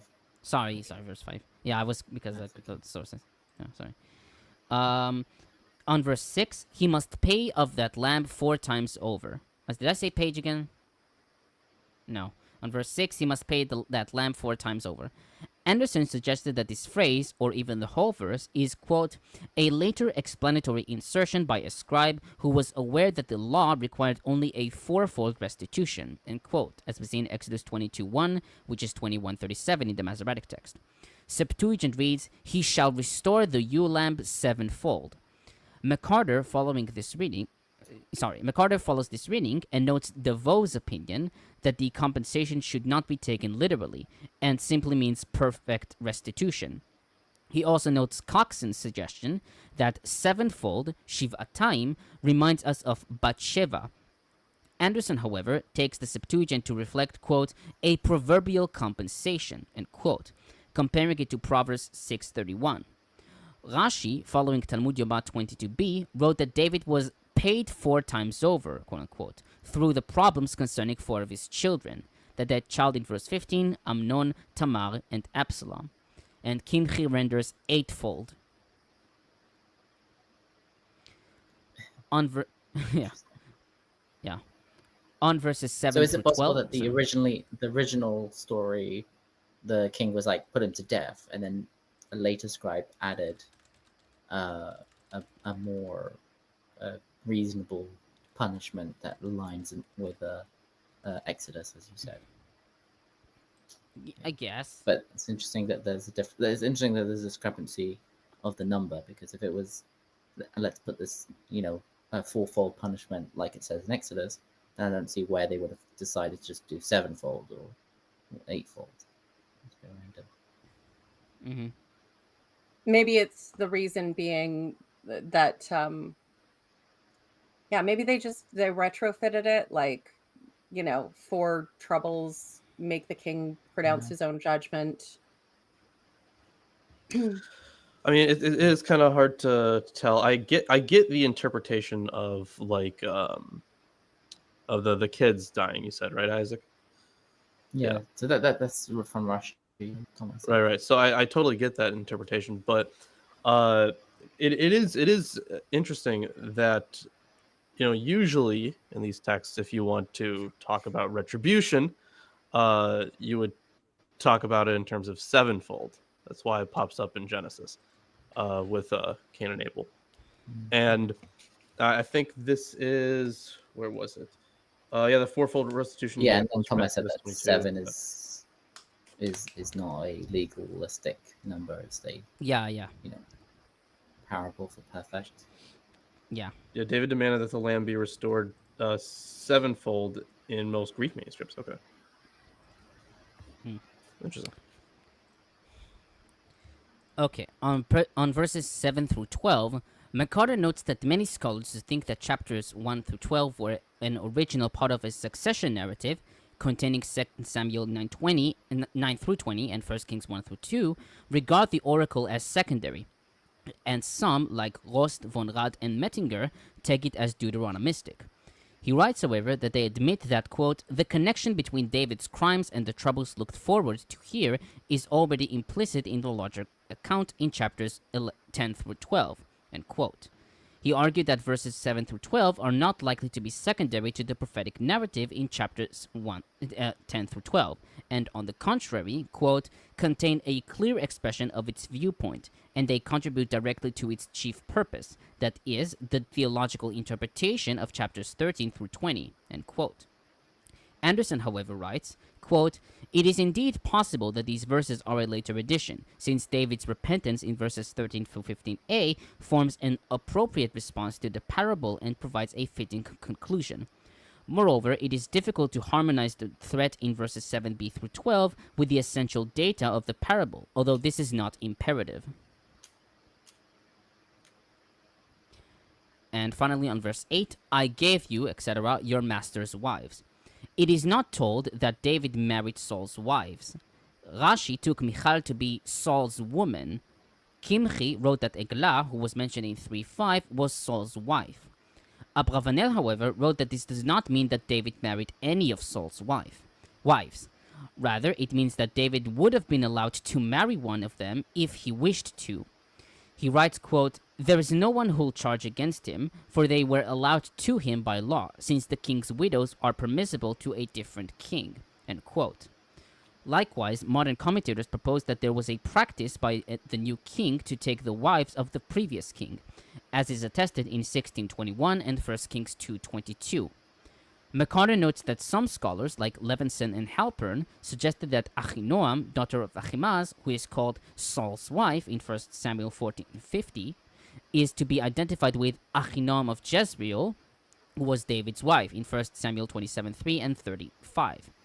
Tsumura, however, notes that this theory must conclude that Ahinoam, quote, left her home with Saul to join David in the wilderness before he went to Ziklag and bore him a son. Even if the scenario was credible, it is hard to connect it with the present verse, as wives is plural. Yeah, I mean, the Hebrew word, like, you know, the women of the king, the wives of the king is the same, so it could be referring to wives, or it could be referring to, you know, his women or whatever. So that might include, you know, the daughter, the daughters. Yeah, that's it for my part on this. Okay, we got a comment from Matt White who says, Tomer, is parabolic storytelling like circular reasoning? I don't think so. I think that was a rhetorical I question. think it was I think it was like kind of mathematical, though I don't think it is, because a parable, you know, parabola. No, he means parabolic, like, parabolic. Okay. Oh, okay, I see. Yeah, I was thinking of parabola too. Yeah. I think that may have affected your pronunciation, Tomer. You and your math. It did. But that's what it says, no? Yep. Parabolic. Yeah, parabolic. It was referring to parabola and stuff like that. Yeah. Shall I continue? Yeah, sure. Okay. David said to Nathan, I have sinned against the Lord. Nathan said to David, now the Lord has put away your sin. You shall not die. Nevertheless, because of this deed, you have utterly scorned the Lord. The child born to you shall die. Because somewhere in the Bible it says that, you know, the children will not suffer because of the sins of the parents. But then somewhere else it says, yeah, they will. Yeah. Where this is it's important to realize that the Bible does not just have the one voice. There are many authors with different opinions, and they're not all telling the same story, no matter what that stupid Duckco says. They're all saying the exact same story. Jesus something. I don't know. Well, let's just say if it is a single voice, it's a schizophrenic on LSD who's arguing with 7 different delusions at once, taking at least 15 different positions. So good job. Okay. Then Nathan went to his house. The Lord struck the child whom Uriah's wife bore to David, and it became very ill. David therefore pleaded with God for the child. David fasted and went in and lay all night on the ground. The elders of his house stood beside him, urging him to rise from the ground, but he would not, nor did he eat food with them. On the 7th day, the child died. And the servants of David were afraid to tell him that the child was dead. For they said, while the child was still alive, we spoke to him, and he did not listen to us. How then can we tell him the child is dead?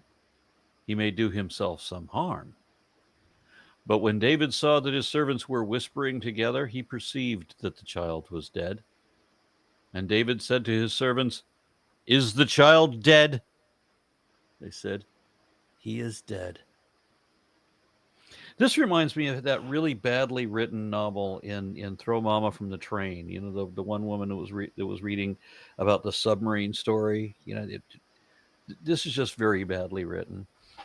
Then David rose from the ground, washed, anointed himself, changed his clothes, went into the house of the Lord, and worshipped. Okay. And then he went into his own house. And when he asked, they set food before him, and he ate. Then his servants said to him, what is this thing that you have done, that you fasted and wept for the child while it was alive, but when the child died, you rose and ate food? He said, while the child was still alive, I fasted and wept, for I said, Who knows? The Lord may be gracious to me, and the child may live. But now he is dead. Why should I fast? Can I bring him back again? I shall go to him, but he will not return to me."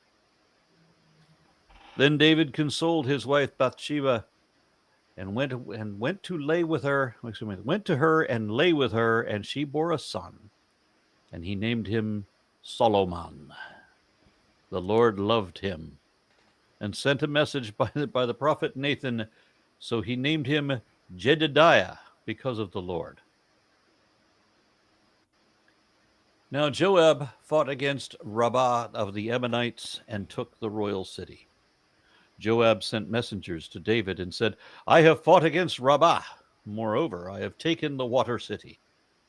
Now then, gather the rest of the people together, encamp against the city, and take it, lest I make myself the city, unless I myself take the city, and it is called by my name." So David gathered all the people together and went to Rabbah and fought against it and took it. He took the crown of Milcom from his head. The weight of it was a talent of gold, and in it was a precious stone, and it was placed on David's head. He also brought forth the spoil of the city, a very great amount. He brought out the people who were in it and set them to work with saws and iron picks and iron axes, and sent them to the brickworks. Thus he did to all the cities of the Ammonites. Then David and all the people returned to Jerusalem.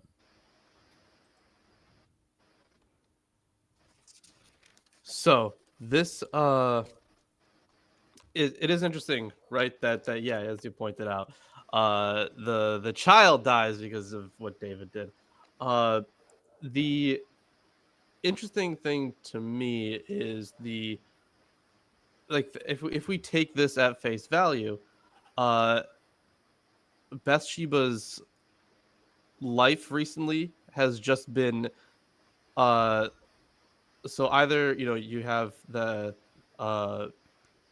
either you have that period of uncleanliness and then like the time of purification, and then you get this David guy coming in and assaulting you, and then you are now dealing with the death of your child, and these seem to happen, at least a few of those seem to happen in those periods of 7 days, right? Because the Yeshua, they mourn for 7 days, or after 7 days the kid dies.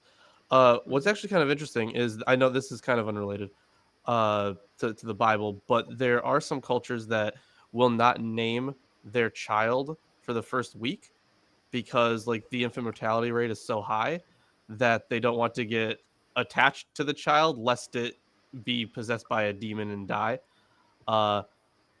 So it is quite interesting that, because we don't really get a name for this kid, right? So yeah, I mean, some cultures, I think it's longer. It could be sometimes a few months. But sure, yeah. I mean, religious Jews don't name the child until the circumcision, which is traditionally 8 days. Right, yeah. Birth. 8 days. And if there's any sort of medical issues, like what's it called when the skin is yellow? Jaundice. Jaundice. Yeah. Then it could get delayed, and the child won't have a name until they've had their circumcision. If it's a boy, girls will get named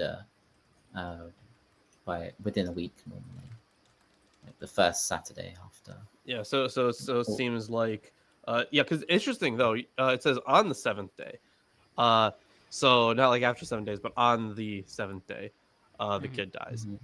So this is like after this is like right within that period of time, right before they can even be like fully become a person, because the name was part of personhood in ancient Israel.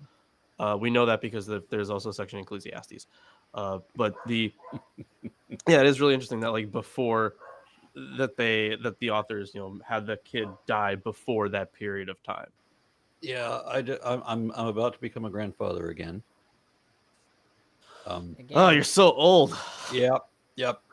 So we were playing around with names, and my daughter is not very good at picking names, but I am. And I suggested one that caused her to laugh a great deal. And she says, "Yeah, sure, we'll do that one." It's a Blorf. No, Blurf. Nice. Blurf. Wow. Yes. Wow. You guys are terrible. Yeah, so we Oh. start naming our kids before they're even born. We count our chickens before they're hatched, all that.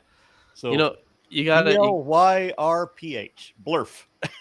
Do you have a middle name for the? Or do they have a middle name for the kid? No, funny thing about that. One of my kids. What I can't like what. We don't have a middle name for this child yet. Okay. Here a very good recommendation from How I Met Your Mother. Wait for it. Mm. I God. glitched just as you said it. Wait for it. Yeah. So like if Aaron's middle name was that, it'd be Aaron. Wait for it. Raw. Yeah. I think Okay. it'd be better for the child to grow up and earn the middle name fucking. Yeah. Oh, there's okay. So I never liked my middle name. That would be an interesting change. if I ever get married to someone with the last name King, we could name our kid like the kid's last name would be you fucking. Yep. You're terrible. Oh my god. Lilith, you could. First of all, that's a great Lilith, you idea. can give- Okay, like how many times in a lifetime would someone get a chance to do that? I mean, they could do it. I guess technically you could just name yourself that. I actually But know see, somebody. This is way better. I actually know Mm. somebody with just the real name. The hyphenated name like you're talking about, but one of the names is Divine, Of course it is. and the other Very name nice. preceding that is Effing. Isn't that a great name? I think. This is ridiculous. You guys are so This is a modern example of children being punished for the sins of their parents. yes. This is why Germany doesn't let you name your kid whatever the fuck you want. You can't make them a symbol or a math equation because that's cruelty. And frankly, I think they're right.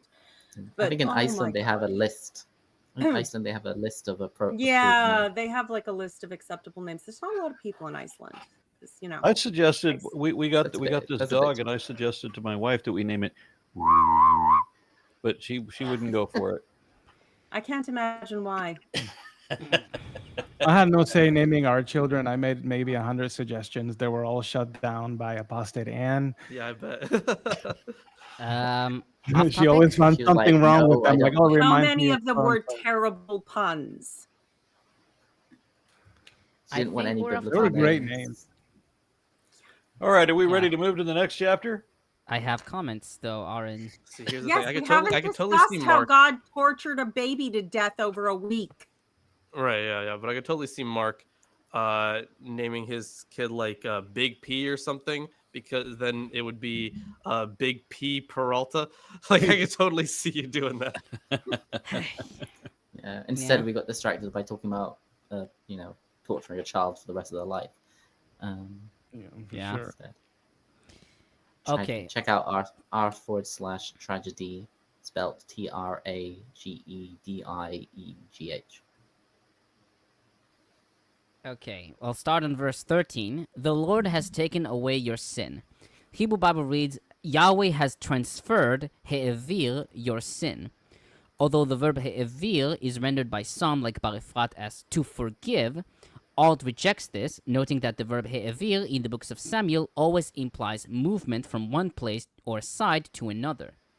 Anderson writes that this idea of transference of sin may have originated from real-life experiences. That is, David sinned and is still alive, but the child is not, and therefore David's sin has transferred to the child. He writes that if verses 7 through 12 are a Deuteronomistic addition, they would imply that, quote, at a later time it was seen in retrospect that the child's death was not the sum total of David's punishment, as suggested by verse 14, but that the whole unseemly succession struggle was part of the divine judgment. I mean, that's what I thought. Like, how is this not just an etiology for the very messy monarchy that went after David? I don't know. Yeah, it sounds very much like that, but it's just so fucked up. Why does the Bible have to be this fucked up? And poor Bathsheba. Her husband goes off to war. She gets raped, ends up pregnant. Her husband is murdered. She's dragged off to live forever with her rapist, and then she watches her baby slowly die. And then her next child is talking to Biblical animals. family values. Yeah. On verse 14, you have shown utter contempt for the Lord. The Hebrew Bible reads, "Spurned you have spurned the enemies of Yahweh. Ni'etz ni'atzta et ovei Yehovah." This doesn't seem to fit the context, since Nathan accuses David of spurning Yahweh. The reading "enemies of Yahweh" is reflected by all early translations, but the Septuagint and Vulgate took the verb na'atz to contempt as a causative PL, and reads, "Provokingly you provoked the enemies of the Lord." Although this reading is reflected by Kara, who reads, "You made Yahweh's enemies happy," and KJV, which reads, "Thou hast given great occasion to the enemies of the Lord to blaspheme," and found acceptance among some scholars like Heltbeck and C.J. Goslinga, McCarter notes that Mueller showed that this reading is impossible, since the verb ni'at, quote, "never has such a meaning elsewhere, and that in the context it makes no sense to think of David's sin, which is a secret, as having caused Yahweh's enemies, whoever they might be, to blaspheme," end quote. Most commentators, including Rashi, take oivei, the enemies, to be a euphemistic addition to the text, meant to prevent blaspheming God. Likewise, Is that what oive means? no, it doesn't. No. But that's a coincidence. Oyave means the enemies of, and it's just the plural. It's just the plural construct. Oive is Gotcha. Yiddish. Oive. And Okay, oive is oh woe in Yiddish. Okay. Yeah. Yiddish, right? It's Okay, that makes literally- sense. Okay. Germanic. Yeah. Oh woe. Yeah. Likewise, 4 Samuel A has a different euphemism, Davar Yehovah, the enemies of the Lord. Van Starda and Solman notes the opinion of Ruben Yaron that although oive is a euphemism, it is not a literal insertion, since it is found in other ancient texts. He quotes from the Coptus decree from the 13th dynasty of Egypt, circa 18th century BCE, quote, "His name shall not be remembered in his temple according as it is done toward one like him, who is hostile toward the enemies of his God," end quote. On verse 16, lying in a sackcloth on the ground. Hebrew Bible, as well as Vulgate, Targum, and Peshitta, does not mention a sackcloth. The sackcloth is mentioned in the Septuagint, Josephus in Antiquity 7:154, and 4 Samuel A. Auld compares this reading with 1 Kings 21:27, where Ahab fasts and wears a sackcloth, which leads to a postponement of judgment. He writes, quote, "Either this tradition may have adjusted the text to highlight a comparison between David and Ahab, or the Masoretic text may have avoided the comparison," end quote. Most commentators follow the Masoretic text, with Anderson taking sackcloth as explanatory. On verse 18, the seventh day. Although most commentators take this to refer to the time of the baby's illness, Kimchi and Abravanel wrote that this refers to the day since his birth, arguing that David did not need to mourn the death of a 7-year-old child, since according to Jewish law there is no mourning done for a child less than 30 days old. McCarter notes that this interpretation has been accepted by Viola, who concluded, quote, "The period of the child's illness and David's mourning, quote-unquote, correspond to Bathsheba's period of uncleanness, which, after the birth of a male child, would have lasted 7 days, as was in Leviticus 12:2. Thus, when David went to her and lay with her, in verse 24, Bathsheba was just at the end of her period of purification after uncleanness. The most propitious time. This word again, fuck English. The most propitious time for conception, exactly as she was when she conceived the first time. End quote. McCarter, however, wrote that there is nothing in the text to support the assumption that the child was 7 days old when he died, or the assumption that the second pregnancy began 1 week after the termination of the first. Even Viola admitted that, quote, it is biologically implausible to suppose that Solomon was conceived a week after the birth of his unfortunate brother, end quote. That is very true. And I was going to point out when we were saying it, the child was 7 days old. It actually just says he was sick for 7 days. We don't know how old he was. This could have been because he's unnamed. It probably was within, as you said, within a certain amount of time at least. Yeah, I'm not saying he was like 10 or anything, 10 years old or anything, but it's and then would his name have been recorded, or I don't know. It's a bit, there's just a little bit of gray going on in there. Yeah. And That's true. Yeah. Yeah. So someone asked if we're talking about menstruation. So no. So there's two separate types of uncleanliness that a woman only gets, and one is from menstruation, and one is from a birth. And menstruation is like whenever there's once a month, and then there's like I think it's 7 days, and then you have then you check if there's any blood, and if there is, then you have to keep waiting. But once there's no blood, then that day, once you've had a day of cleanliness, whatever, then you wash, and then it's done. But with a birth, I think it's different for a boy and a girl, right? So for a boy, is it 7 days, and a girl is like 40 days? It's shorter because I think they want the mother to be there for the circumcision, whereas girls are like 36 days. Oh, I see. 30 days, something like that. Yeah. So yes, it's a different type of uncleanliness, because they kind of, uncleanliness was all like related to this spiritual cleanliness, was related to like the cycle of life. So like birth, menstruation, death, emissions, and so on and so forth.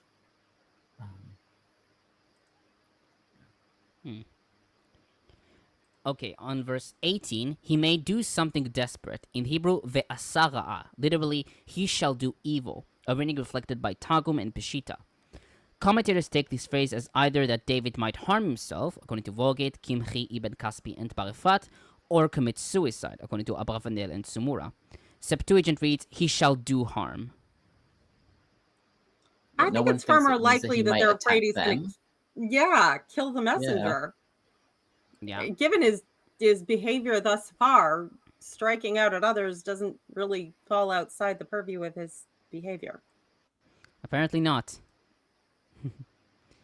Okay, on verse 20, David does not practice any mourning rites, but does the exact opposite. As noted previously, Kimchi and Abravanel argued that the child died aged 7 days old, and so David was not required to mourn his death, though this is rejected by most modern commentators. Anderson notes some opinions regarding David's behavior. Pedersen argued that David's attitude was, quote, a revolutionary new attitude in the psychic history of Israel, end quote. Herzberg argued that the child was a sacrifice. Fockelman argued that David mourned for the child proleptically. Anderson writes that verse 23, quote, does not necessarily imply that mourning as such is pointless, end quote. Rather, quote, at this stage, the fasting and intercession for the child's restoration have served their useful purpose because Sheol is a place of no return, end quote.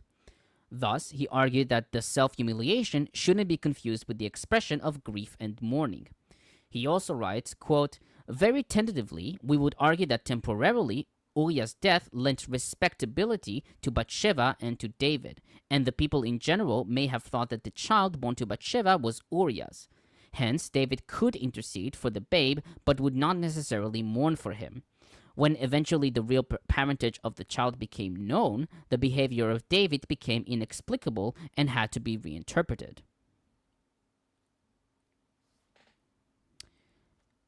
On the house of Yahweh, McCarter argued that the mention of house of Yahweh is surprising, since the expression ordinarily refers specifically to the temple, not to the sanctuary. He notes that elsewhere, the sources insist that there was no Yahwistic temple in Jerusalem before Solomon's time. Thus, he notes two possible interpretations. One, Ruprecht suggested that Solomon's temple was a renovation of an old Jebusite cultic structure taken over by David. Thus, the present reference is to a Yahwistic temple of Davidic date that somehow escaped the editorial censorship of later, probably Deuteronomistic editors, who regarded Solomon's temple as unprecedented. And two, the reference is anachronistic. McCarter prefers the latter option and writes, quote, "If David, the dynastic founder, did build a temple, it is difficult to imagine that the tradition would have denied the fact.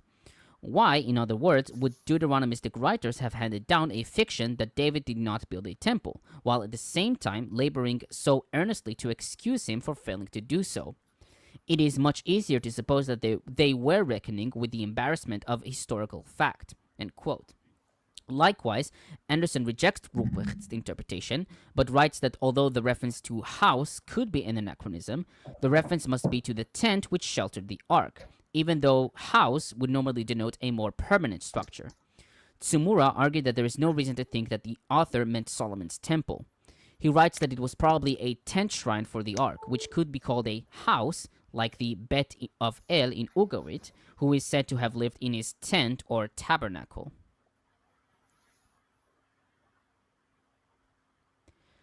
On verse 22, who knows? In Hebrew, mi yodea, Tsumura comments, David's use of the expression who knows seems to function in the same way the prophetic ulai perhaps does in Amos 5:15, etc. See also the similar expressions in Joel 2:14 and Jonah 3:9. David had hoped that even in this situation, the Lord will change his mind. It should be noted that his attitude toward the death of his beloved one is completely the opposite of that of the Canaanite cult of the dead. While in the latter, family members intercede and appeal to their deities to save, quote-unquote, the soul of the dead, David, while the child was alive, sought God's mercy for his recovery. But after his death, he entrusted the fate of the dead child completely to the hands of the sovereign and merciful God. David's behavior has nothing to do with a Canaanite cult of the dead, in which even the chief deity El had to depend on divination to heal the dying king Keret. Here we may catch a glimpse of the fact that David was a realistic monotheist, trusting on the only God for his mercy.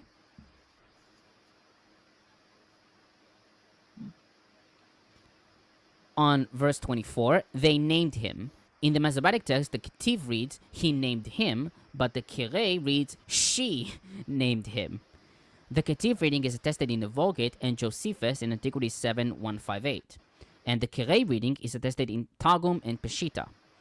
According to 1 Chronicles 22:8 and 9, God told David to name his child. Kimchi wrote that Bathsheba named him following what David said to her in the name of a prophet. Most modern commentators note that the mother usually names the child, like in Genesis 29:32, 1 Samuel 1:20, and 4:21, with a few instances of the father naming the child, as we see in Genesis 16:15 and Exodus 2:22. Though Tsumura takes the references to the mother naming the child in 1 Samuel as special circumstances, quote-unquote. Yeah. There is the point that legally, because, of course, no one necessarily knows that Uriah didn't go home when he visited the capital, the child might have been considered Uriah's. Which means it's not actually that bad for David that the child dies, because then he doesn't have any kind of awkward discussion about how to take care of that kid. Yeah. There's no weird issue with lineage or inheritance or any of that Step stuff. parent, but really not kind of thing. Yeah, I was wondering if it's possible, like the original story was, that Solomon was the child from this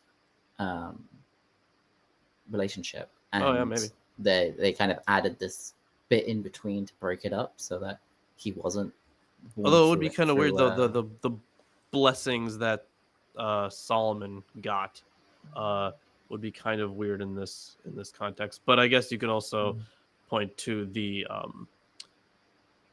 like if the original story didn't include then the condemnation, then I suppose that could make sense. Mm-hmm. Because with the condemnation, I feel like it doesn't make sense. But because Solomon, even if Like, yeah, sure, eventually he dies, so do we all. But the thing is the fact that he was the guy who got to build the fucking temple. Like that's a pretty big blessing. And David wasn't allowed because he was a man of blood, and we all know how much God hates that. Yeah, totally. God always hates blood, unless it's from animals and their meat too. He loves that shit. Didn't Tomer read a commentary where this was considered a human sacrifice of the child in Oh, at sure. least one variant? One suggested one. That doesn't mean that it is. I checked And also- I checked Heath Durrell's book. He doesn't mention this as an instance of sacrifice. Okay, So yeah. no. And also circumcision, you can think of it as being a blood ritual as well. Like, Yeah, because it like, is. Yeah. cause yeah, you could say it's about removing the foreskin, but like, for example, if someone is already circumcised and they convert to Judaism, they will do a symbolic circumcision where they will do like a pinprick. So it's like the blood is symbolic of a circumcision. So, and it seems to be that the blood is quite important part of it. Mm-hmm. Okay, on that same verse, Solomon. 1 Chronicles 22:9 gives an etymology for his name. Quote, Solomon will be his name, and I shall confer peace, shalom, and quiet on Israel in his time. End quote. While this interpretation has found acceptance among the traditionals, like Rashi, Kimchi, and Abravanel, who adds that through Solomon peace was made between David and God, McCarter rejects this, since it stems from a tradition unknown to the author of the present account and is irrelevant to the matter at hand. He notes several suggestions made by scholars, quote, Stam and Gellerman have related it successfully to a group of names signifying that a child is viewed as a replacement or substitution for a lost sibling or parent. Thus, Shlomo means his replacement. Compare Shilem, make, amend, replace, and restore, and was given by Bathsheba in reference to the death of her first child, or less likely, her husband. Veyola, who thinks the story of the first birth was a fiction invented to protect Solomon from charges of illegitimacy, believes the name refers to Uriah. End quote. McCarter prefers Stam and Gellerman's interpretation. Likewise, Anderson writes that it is more likely that the death of the illegitimate child was a real event, which was interpreted as a divine punishment for David's illicit union with Bathsheba. And, quote, only the birth of Solomon could be taken as a sign of divine forgiveness, end quote. Tsumura notes Bergen's suggestion of the more literal meaning, his, i.e. Yahweh's, restoration or peace. I was wondering that this was a missed opportunity by Christian commentators to see foreshadowing here. I think it's a more accurate picture of, the illegitimate child that it gets sacrificed. That would have been Jesus' first coming, and then Solomon would have been the second coming. But no, we've got to see David in him, and we have to force that. To be fair, we I haven't feel like gotten David to the came quite a Christian few- commentaries yet. I don't think this child and Solomon was David's first and second coming. I think it came a few more times before. Yeah, I had some trouble understanding this. Maybe it's just because it was written the way it was written, and I haven't checked against other translations because the next verse confused me. Yeah. Named the boy Solomon, and the Lord loved him and sent a message to the prophet Nathan, so he named him Jedediah. Yeah. Because of the Lord. Yeah, but- so Because Yedidiah means like beloved of God. Sure. Yedidiah? Like, of why? Yeah. I'm sorry, Yeah, that ain't the yeah. American pronunciation of that name. Man ain't reformed Egyptian if I knew it. But yeah, so this issue of yeah. the two names, right? So one from David, and the other from the God. from Nathan. Well, yeah. Well, this kid's name is Yedidiah. Yeah, I mean, if you look at the English name, if you just read the J and the I as a Y sound, so it's ya, di, ya. Ya did. Oh, sorry. Ya did, ya. Oh, so you said you did that. Wow. But yeah, this issue of having two names. So this isn't mentioned in like another place. This name. Yeah, it isn't. But the idea of there being like, well, I mean, Kings did this a lot, where they had their actual name, they had their throne name, they had like an epithet, different from culture to culture. but this seems to be kind of a like one is his actual name, Solomon, and that's always named from the parents. Your actual name always comes from the parents, and then when it comes to epithets or other titles, sometimes like it will come from other people or from tradition or from your tribe or something, like a family name, or they like later in life they just start calling themselves something else. They could. I think they could also like this could be seen as like them adding a name. So it could have been like Solomon the first name, then Yedidia as like a second name. Middle name that wasn't really used. Except so in, like Solomon. So the ritualistic interpretation would be like then Solomon, beloved of the Lord, son of David. That would be like a full kind of thing. practices. And also, Bathsheba gets a name change as well. I don't know if this was mentioned Bathsheba. earlier. Yeah. Bathsheba in Chronicles. Yeah. Which she does.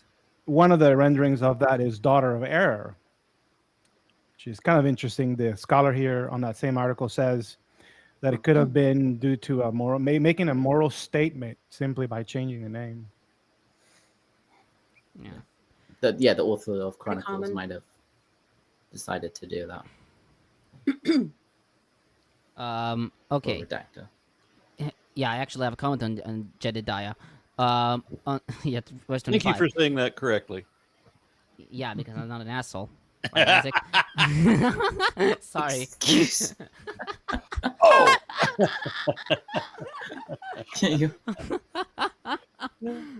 I feel like I use the English name more often than you, but whatever.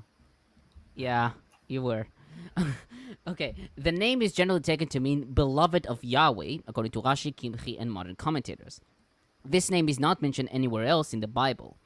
McCarter notes that this has led some scholars to doubt that this was his actual name, with Klosterman suggesting that this was the name of the dead child.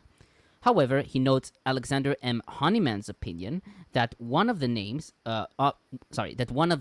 was his private name, and the other was his throne name. Though Honeyman suggested that Jedediah was his private name, McCarter writes that we should expect it to be his throne name, since, quote, the name given by the parents ought to be the personal name, and that given by the dynastic god be the throne name, end quote. Tsumura, however, writes that it is strange that the public throne name would appear only here, whereas the private, quote-unquote, name appears multiple times in the Bible. He notes David Firth's opinion that Solomon was a throne name and Jedediah was a family nickname. He writes, however, that it would be strange for a family nickname to be given by a prophet. Instead, he suggests that both names are official, but Solomon became more popular than Jedediah for unknown reasons. Anderson writes that the name may have been intended to foreshadow future events. He notes that N. Wyatt takes Jedediah as a cognomen and sees it as, quote, affirmation of Solomon's status as heir, thus confirming the succession, end quote.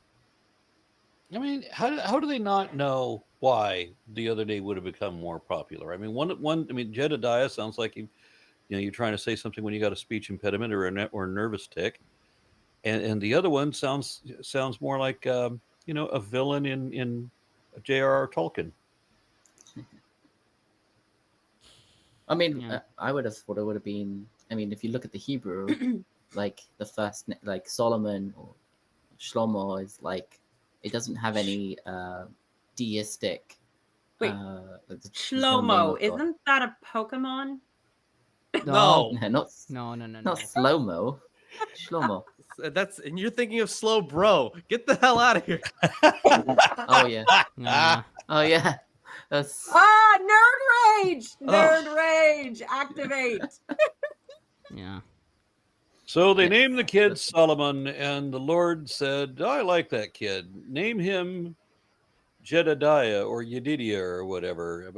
And then, another god from another area said, nope. Call him Blurf. Yeah. Oh, is that Ra? Yeah, that was the Egyptian contribution. Yeah. I just want to know if there's been if it was like European royalty where they would have like 37 names. Mm-hmm. Yeah, a lot of family names. No, just saying, like, it would make in the Hebrew, it kind of would make sense that the name with Yah in it, like God's name, would have been the more popular name, right? Rather You would than Right. Yeah. So to Solomon, which differentiate is it from like- every other guy named Jedediah, they would be like, okay, well, we'll just call him Solomon because all you motherfuckers are naming your kids beloved of the Lord like a bunch of fucking narcissists. Mm-hmm. Okay, on better verses than 26. Skibbity Toilet. Yeah, on verses 26 and 27, the royal citadel, its water supply. Hebrew for royal citadel is Il HaMelucha, literally the royal city. The Hebrew for water supply is Il HaMaim, literally the water city. Sorry, which verse are you reading? 26 and 27. Are you sure? Yes? Oh yeah. Are you with us, okay. Isaac? Yeah. Sorry. I Yeah. thought that was the next chapter for some reason. No, that's this chapter. Several commentators like Kimchi, McCarter, Anderson, and Tsumura take the royal city and the water city to be the same place, namely the royal fortress of Rabbah, which, quote, stoop atop the steep hill overlooking and protecting the flowing spring that fed by a brook, which provided the city's water, end quote, according to McCarter. Peshitta and Targum have the royal city in both instances. On verse 28, I will take the city and it will be named after me. Anderson writes that while this may have been a formulaic expression suggesting possession or ownership, as we see in Deuteronomy 28:10, 2 Samuel 6:2, and 1 Kings 8:43, and McCarter, it is more likely that it refers to one's fame as the conqueror of a particular city. Thus, quote, Joab may have been less concerned with the reputation of David as such than with the customary military practice, allowing the king to gain the victor's crown, end quote. Good to know On- he has his priorities sorted. Yeah. On verse 30, David took the crown from their king's head. Hebrew for their king is Malkam. Although this meaning is attested in Vulgate, Targum, and Peshitta, Bar-Efrat notes that this interpretation is difficult, since the reference in the word Malkam should be the Ammonites, who are not mentioned. Instead, he prefers reading Milkom, the national god of the Ammonites, as we see in 1 Kings 11:5 and 33, and Jeremiah 49:1 and 3. This meaning is reflected in the Septuagint, which reads Milkom their king, and is favored by Rashi, Kimchi, and McCarter, who writes that the reference here is to his cultic image. And the word Atera, or Atera, literally wreath, is used elsewhere in references to crowns in general as marks of royalty or other distinctions. Its great weight, he writes, suggests that the image was larger than man's size. He also notes G.C. O'Callig's reading, their Molech, though this is rejected by Tsumura, and Anderson and Auld also preserve the Masoretic text. I don't think we have like archaeological evidence that Ammon or anyone really worshipped anyone called Moloch, but Yeah, Moloch is, I think, it's a sacrificial technique. Or Yeah. and also like the way of sacrifice. yeah, I know. So it's like the idea these early commentators saying like, oh, this is a, this is a crown on an idol of Moloch. Like, I don't. There is no Mhm. Molech. Follow. It's just Yeah. invented as a way Only to hide fool. the child sacrifice. Like etymologically, Molech is very similar to Melech or king. So the king's crown. I don't see why that's wrong. Why that's bad? Just because it's maybe spelt weird, or whatever. Mm. Mhm. And finally, on verse 31, traditionally, this verse has been interpreted as referring to the tortures which David implemented upon the Ammonites, according to Josephus in Antiquity 7:161, Vulgate, Lucenic Recension, and Targum, followed by Rashi, Kimchi, Gersonides, and Ibn Kaspi. Modern scholars, however, interpret this verse as David imposing forced labor upon the Ammonites. Tsumura quotes DeVoe, quote, David is setting up work crews of captives for the economic exploitation of the conquered territory, evidently the standard practice for victorious kings, end quote. Anderson notes O'Callig's interpretation that the Ammonites were set to raise down their own city with iron picks and mattocks. Auld notes Dorme's suggestion that the forced labor David imposes on the Ammonites comes close to the oppression of the Hebrews by the Pharaoh. There's also the It would opinion be that it pretty- literally just means that he tortured them and killed them with blunt instruments and stuff like that, as a sort of punishment for the earlier story where they shaved the messenger's half beard off and stuff, and exposed them.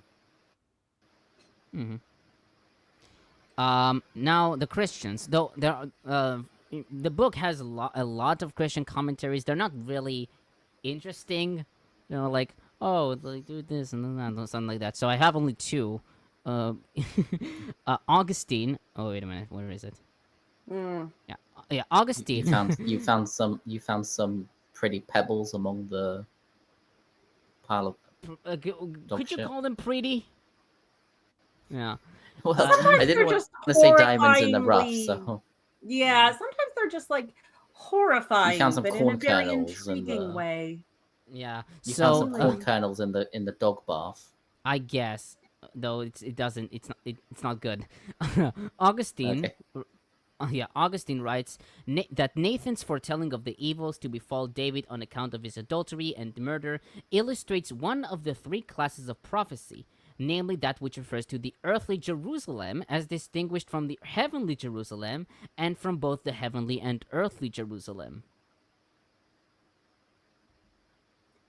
Sure. Yeah. There is another one by Ambrose. Let me get that real quick. He writes, wisely recognizing God's power to preserve or end life, David ceased his fasting with the assurance that he would one day go to be with his deceased child. Since deceased believers are with Christ, there is no reason for excessively grieving over them. Yeah, religious people don't really seem to follow that logic. They don't. They're not like, oh, a family member died. They're in a good place. That's fine. They get very upset. So I don't know how much they actually believe. It's the lie that's supposed to console you, but really doesn't. It doesn't help at all. But you're meant to pretend it does, and then the burden is on you to manage the spiritual expectations of those around you, in addition to your grief. Yeah. So in the first part of this, in chapter 11, Bathsheba mourns her husband. She makes a mourning, was the way that the version I was reading read, and then and when that was over, and so I'm thinking, when your mourning is over, okay, my husband's dead, so what? I'm over it. Oh, so it's supposed to be it's like the official period. Yeah. It's supposed to be like probably like some kind of ritual that you do to mourn. So like once you're done with that ritual. Yeah, there were formal 7 days. mourning practices for X For amount 7 days, of time. you wouldn't bathe. Oh, I get that. It's like when they offer chair. maternity leave. So you get personal time to raise your kid off work, but then if the kid isn't grown up by the time you have to go back to work, then should have grown faster. It's in the dumpster with you. God. Yeah, I'm done. Oh my God. Yeah. Really? Yeah. Was it good for you too? No. What do you mean two? Who was it good for? David. Oh. Aaron, you're glitching. David, yeah. Yeah, Aaron's. Yeah, it seems like Aaron's tech isn't working. He's a fraud. Yeah. Oh, yeah. Look at that. You can see the real background. He hasn't been in some dingy room this whole time. Yeah. So Lawrence is in charge, I guess. Yeah, I guess. So. Did you say he hasn't been inside this dingy room this whole time? Yeah. It was a green screen all along. Anyways, so let's see what's coming up next. Amnon and Tamar. Okay. Yeah. So this is kind of a long chapter. No, I don't know what the rest of you guys are doing, but I know that I have quite a few things to get to today, and I know that this is. And since Arn fell off, you're in charge. Yeah, I guess I am. So We're gonna now read from the Odes of Solomon. oh shit, actually, hold on. That's a great idea. No, don't give him ideas. I mean, the tale of Tamar is Amnon It's and big. Tamar is awful. Yeah. And I'd like to just say in advance, Absalom did nothing wrong. Yeah, I didn't. Yeah, the when we get to the whole narrative of Absalom, and that is coming up in the next chapter. So there is, I mean, we're gonna have like a huge chase scene and a really weird death for Absalom. Yeah. But it's kind of like one of the final major narratives of Second Samuel. But I think that we should probably leave that for next week. Yeah. However, okay. in the meantime, I want to leave people with something from the Odes of Solomon. Oh God. So this is from the Odes of Solomon 19. It's hilarious. Oh. So there is some Privilege is Christology. revoked. Nope. There is some Christology in this text, because it obviously Christian period. This is the most hilarious, one of the funniest things I've ever read. So this is all metaphorical, right? But it's hilarious. So a cup of milk was offered to me, and I drank it in the sweetness of the delight of the Lord. The Son, so that would be Jesus, is the cup. He's the cup. And he who was milked was the Father. And the Holy Spirit milked him because his breasts were full. And it was necessary for him that his milk should be sufficiently released. I'll leave you all with that. But it's a crazy I'll leave you all with read. that. Yeah. Yeah. Oh, Daddy's Milkers. Yeah, Daddy's Milkers. We Ah, have a shut Daddy's up. Milkers t-shirt. It's a very God-fearing shirt. Yeah. But now, Aaron, you seem to have returned. Yeah, I don't know how- what happened. I'm all the lights shut off for a second. My computer stayed on, weirdly, but all the lights shut off for a second, and then I'm back. I have no idea. Oh, that is weird. Yeah, it's just probably different circuit. All right, so who's reading this? Oh no, we're this is a long chapter. We're starting to get into another narrative of eventually it's- to Absalom. Okay, so we're going to Oh, save yeah. this for next week. Yeah. Yeah. Perfectly fine. Perfectly fine. All right. Remember to Before we join go, Thomas' Lawrence, Discord. Yeah. tell the library story you called me about. The libraries. Oh no, there was no. So I was okay. So I was at was that yesterday? Or was that Thursday? Thursday. Okay.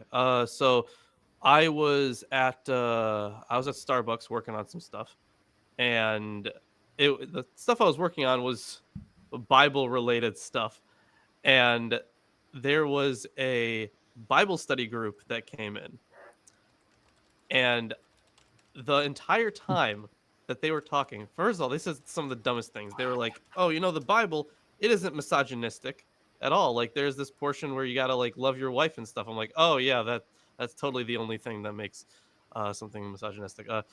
Like the thing is, I held my tongue the whole time, although I really wanted to just say, "Hey, you're all fucking wrong about your biblical interpretations." Because they do that thing where they're like pulling from all these verses from the Bible, and I'm like, these are not actually related. You're just reading into them things that aren't there. It's oh boy. So they said some transphobic things. Not a shocker, but oh man, that was just infuriating to sit next to. You have more self-control than I do. Listen, if this was like 2015 or 2016 me, I totally would have done that. But Yeah, sadly, I am not as mature as you are. I feel that I definitely would have too. yeah, they were saying some really dumb things. Like, I could have brought verses, I could have brought receipts for why the Bible is misogynistic. Yep, indeed. And also why the Bible says the world is flat. Anybody That hasn't too. seen Lawrence's video on that, make sure to go check Good. that out. It's good.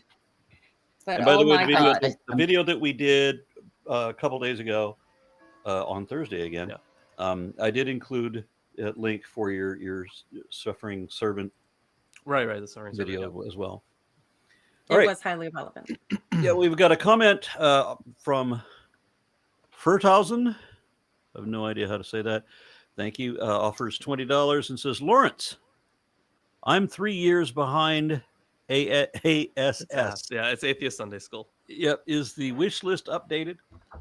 Furthausen, I think he sent at least like a couple books, I think, off the wish list. So thank you for that. Yes, the wish list is updated. I do add quite a few things on there. Like usually, like I totally know that some of those things are like very expensive. If someone gets them, that's great. But like eventually, I do end up just buying them myself. But either way, yes, the wish list is updated. And Ass, 3 years behind. That's like what half of Ass because it took like 6 years. So we're at it. That show's over. We've read the entire Bible. Playlist is still obviously up there, and now we're on to the Quran. Which is called Great what? fan. Oh yeah, it's called Secular Ultra Quran, otherwise known as Suck. Love it. SUQ. Love it. Mwah. Love the theme. Anyway, gentlemen, I have to step away. So Join the I think Discord. we're wrapping up. Yes, join the Tomer, do you want to Yeah, plug your Tom read Discord? Discord. No, get the Yeah, hell check out out of here. check out the Discord as well. All right. One day the revolution will come. Don't worry. So, Lawrence, between your Bible study and your Quran study, you have an ass suck. And, we Suck also ass. have Yeah. also have Friday Apocryphal Podcast, FAP, which then turned because we had to change it to Wednesdays. So now then it became Wednesday Apocryphal Podcast, which is WAP. So that wet ass pussy. And I love that you're the adult among us. right, I yeah. love this. It would not have been funny Excuse when me? we started the show years ago, but now it's funny. So That's funny. All right. See y'all next week. Bye bye.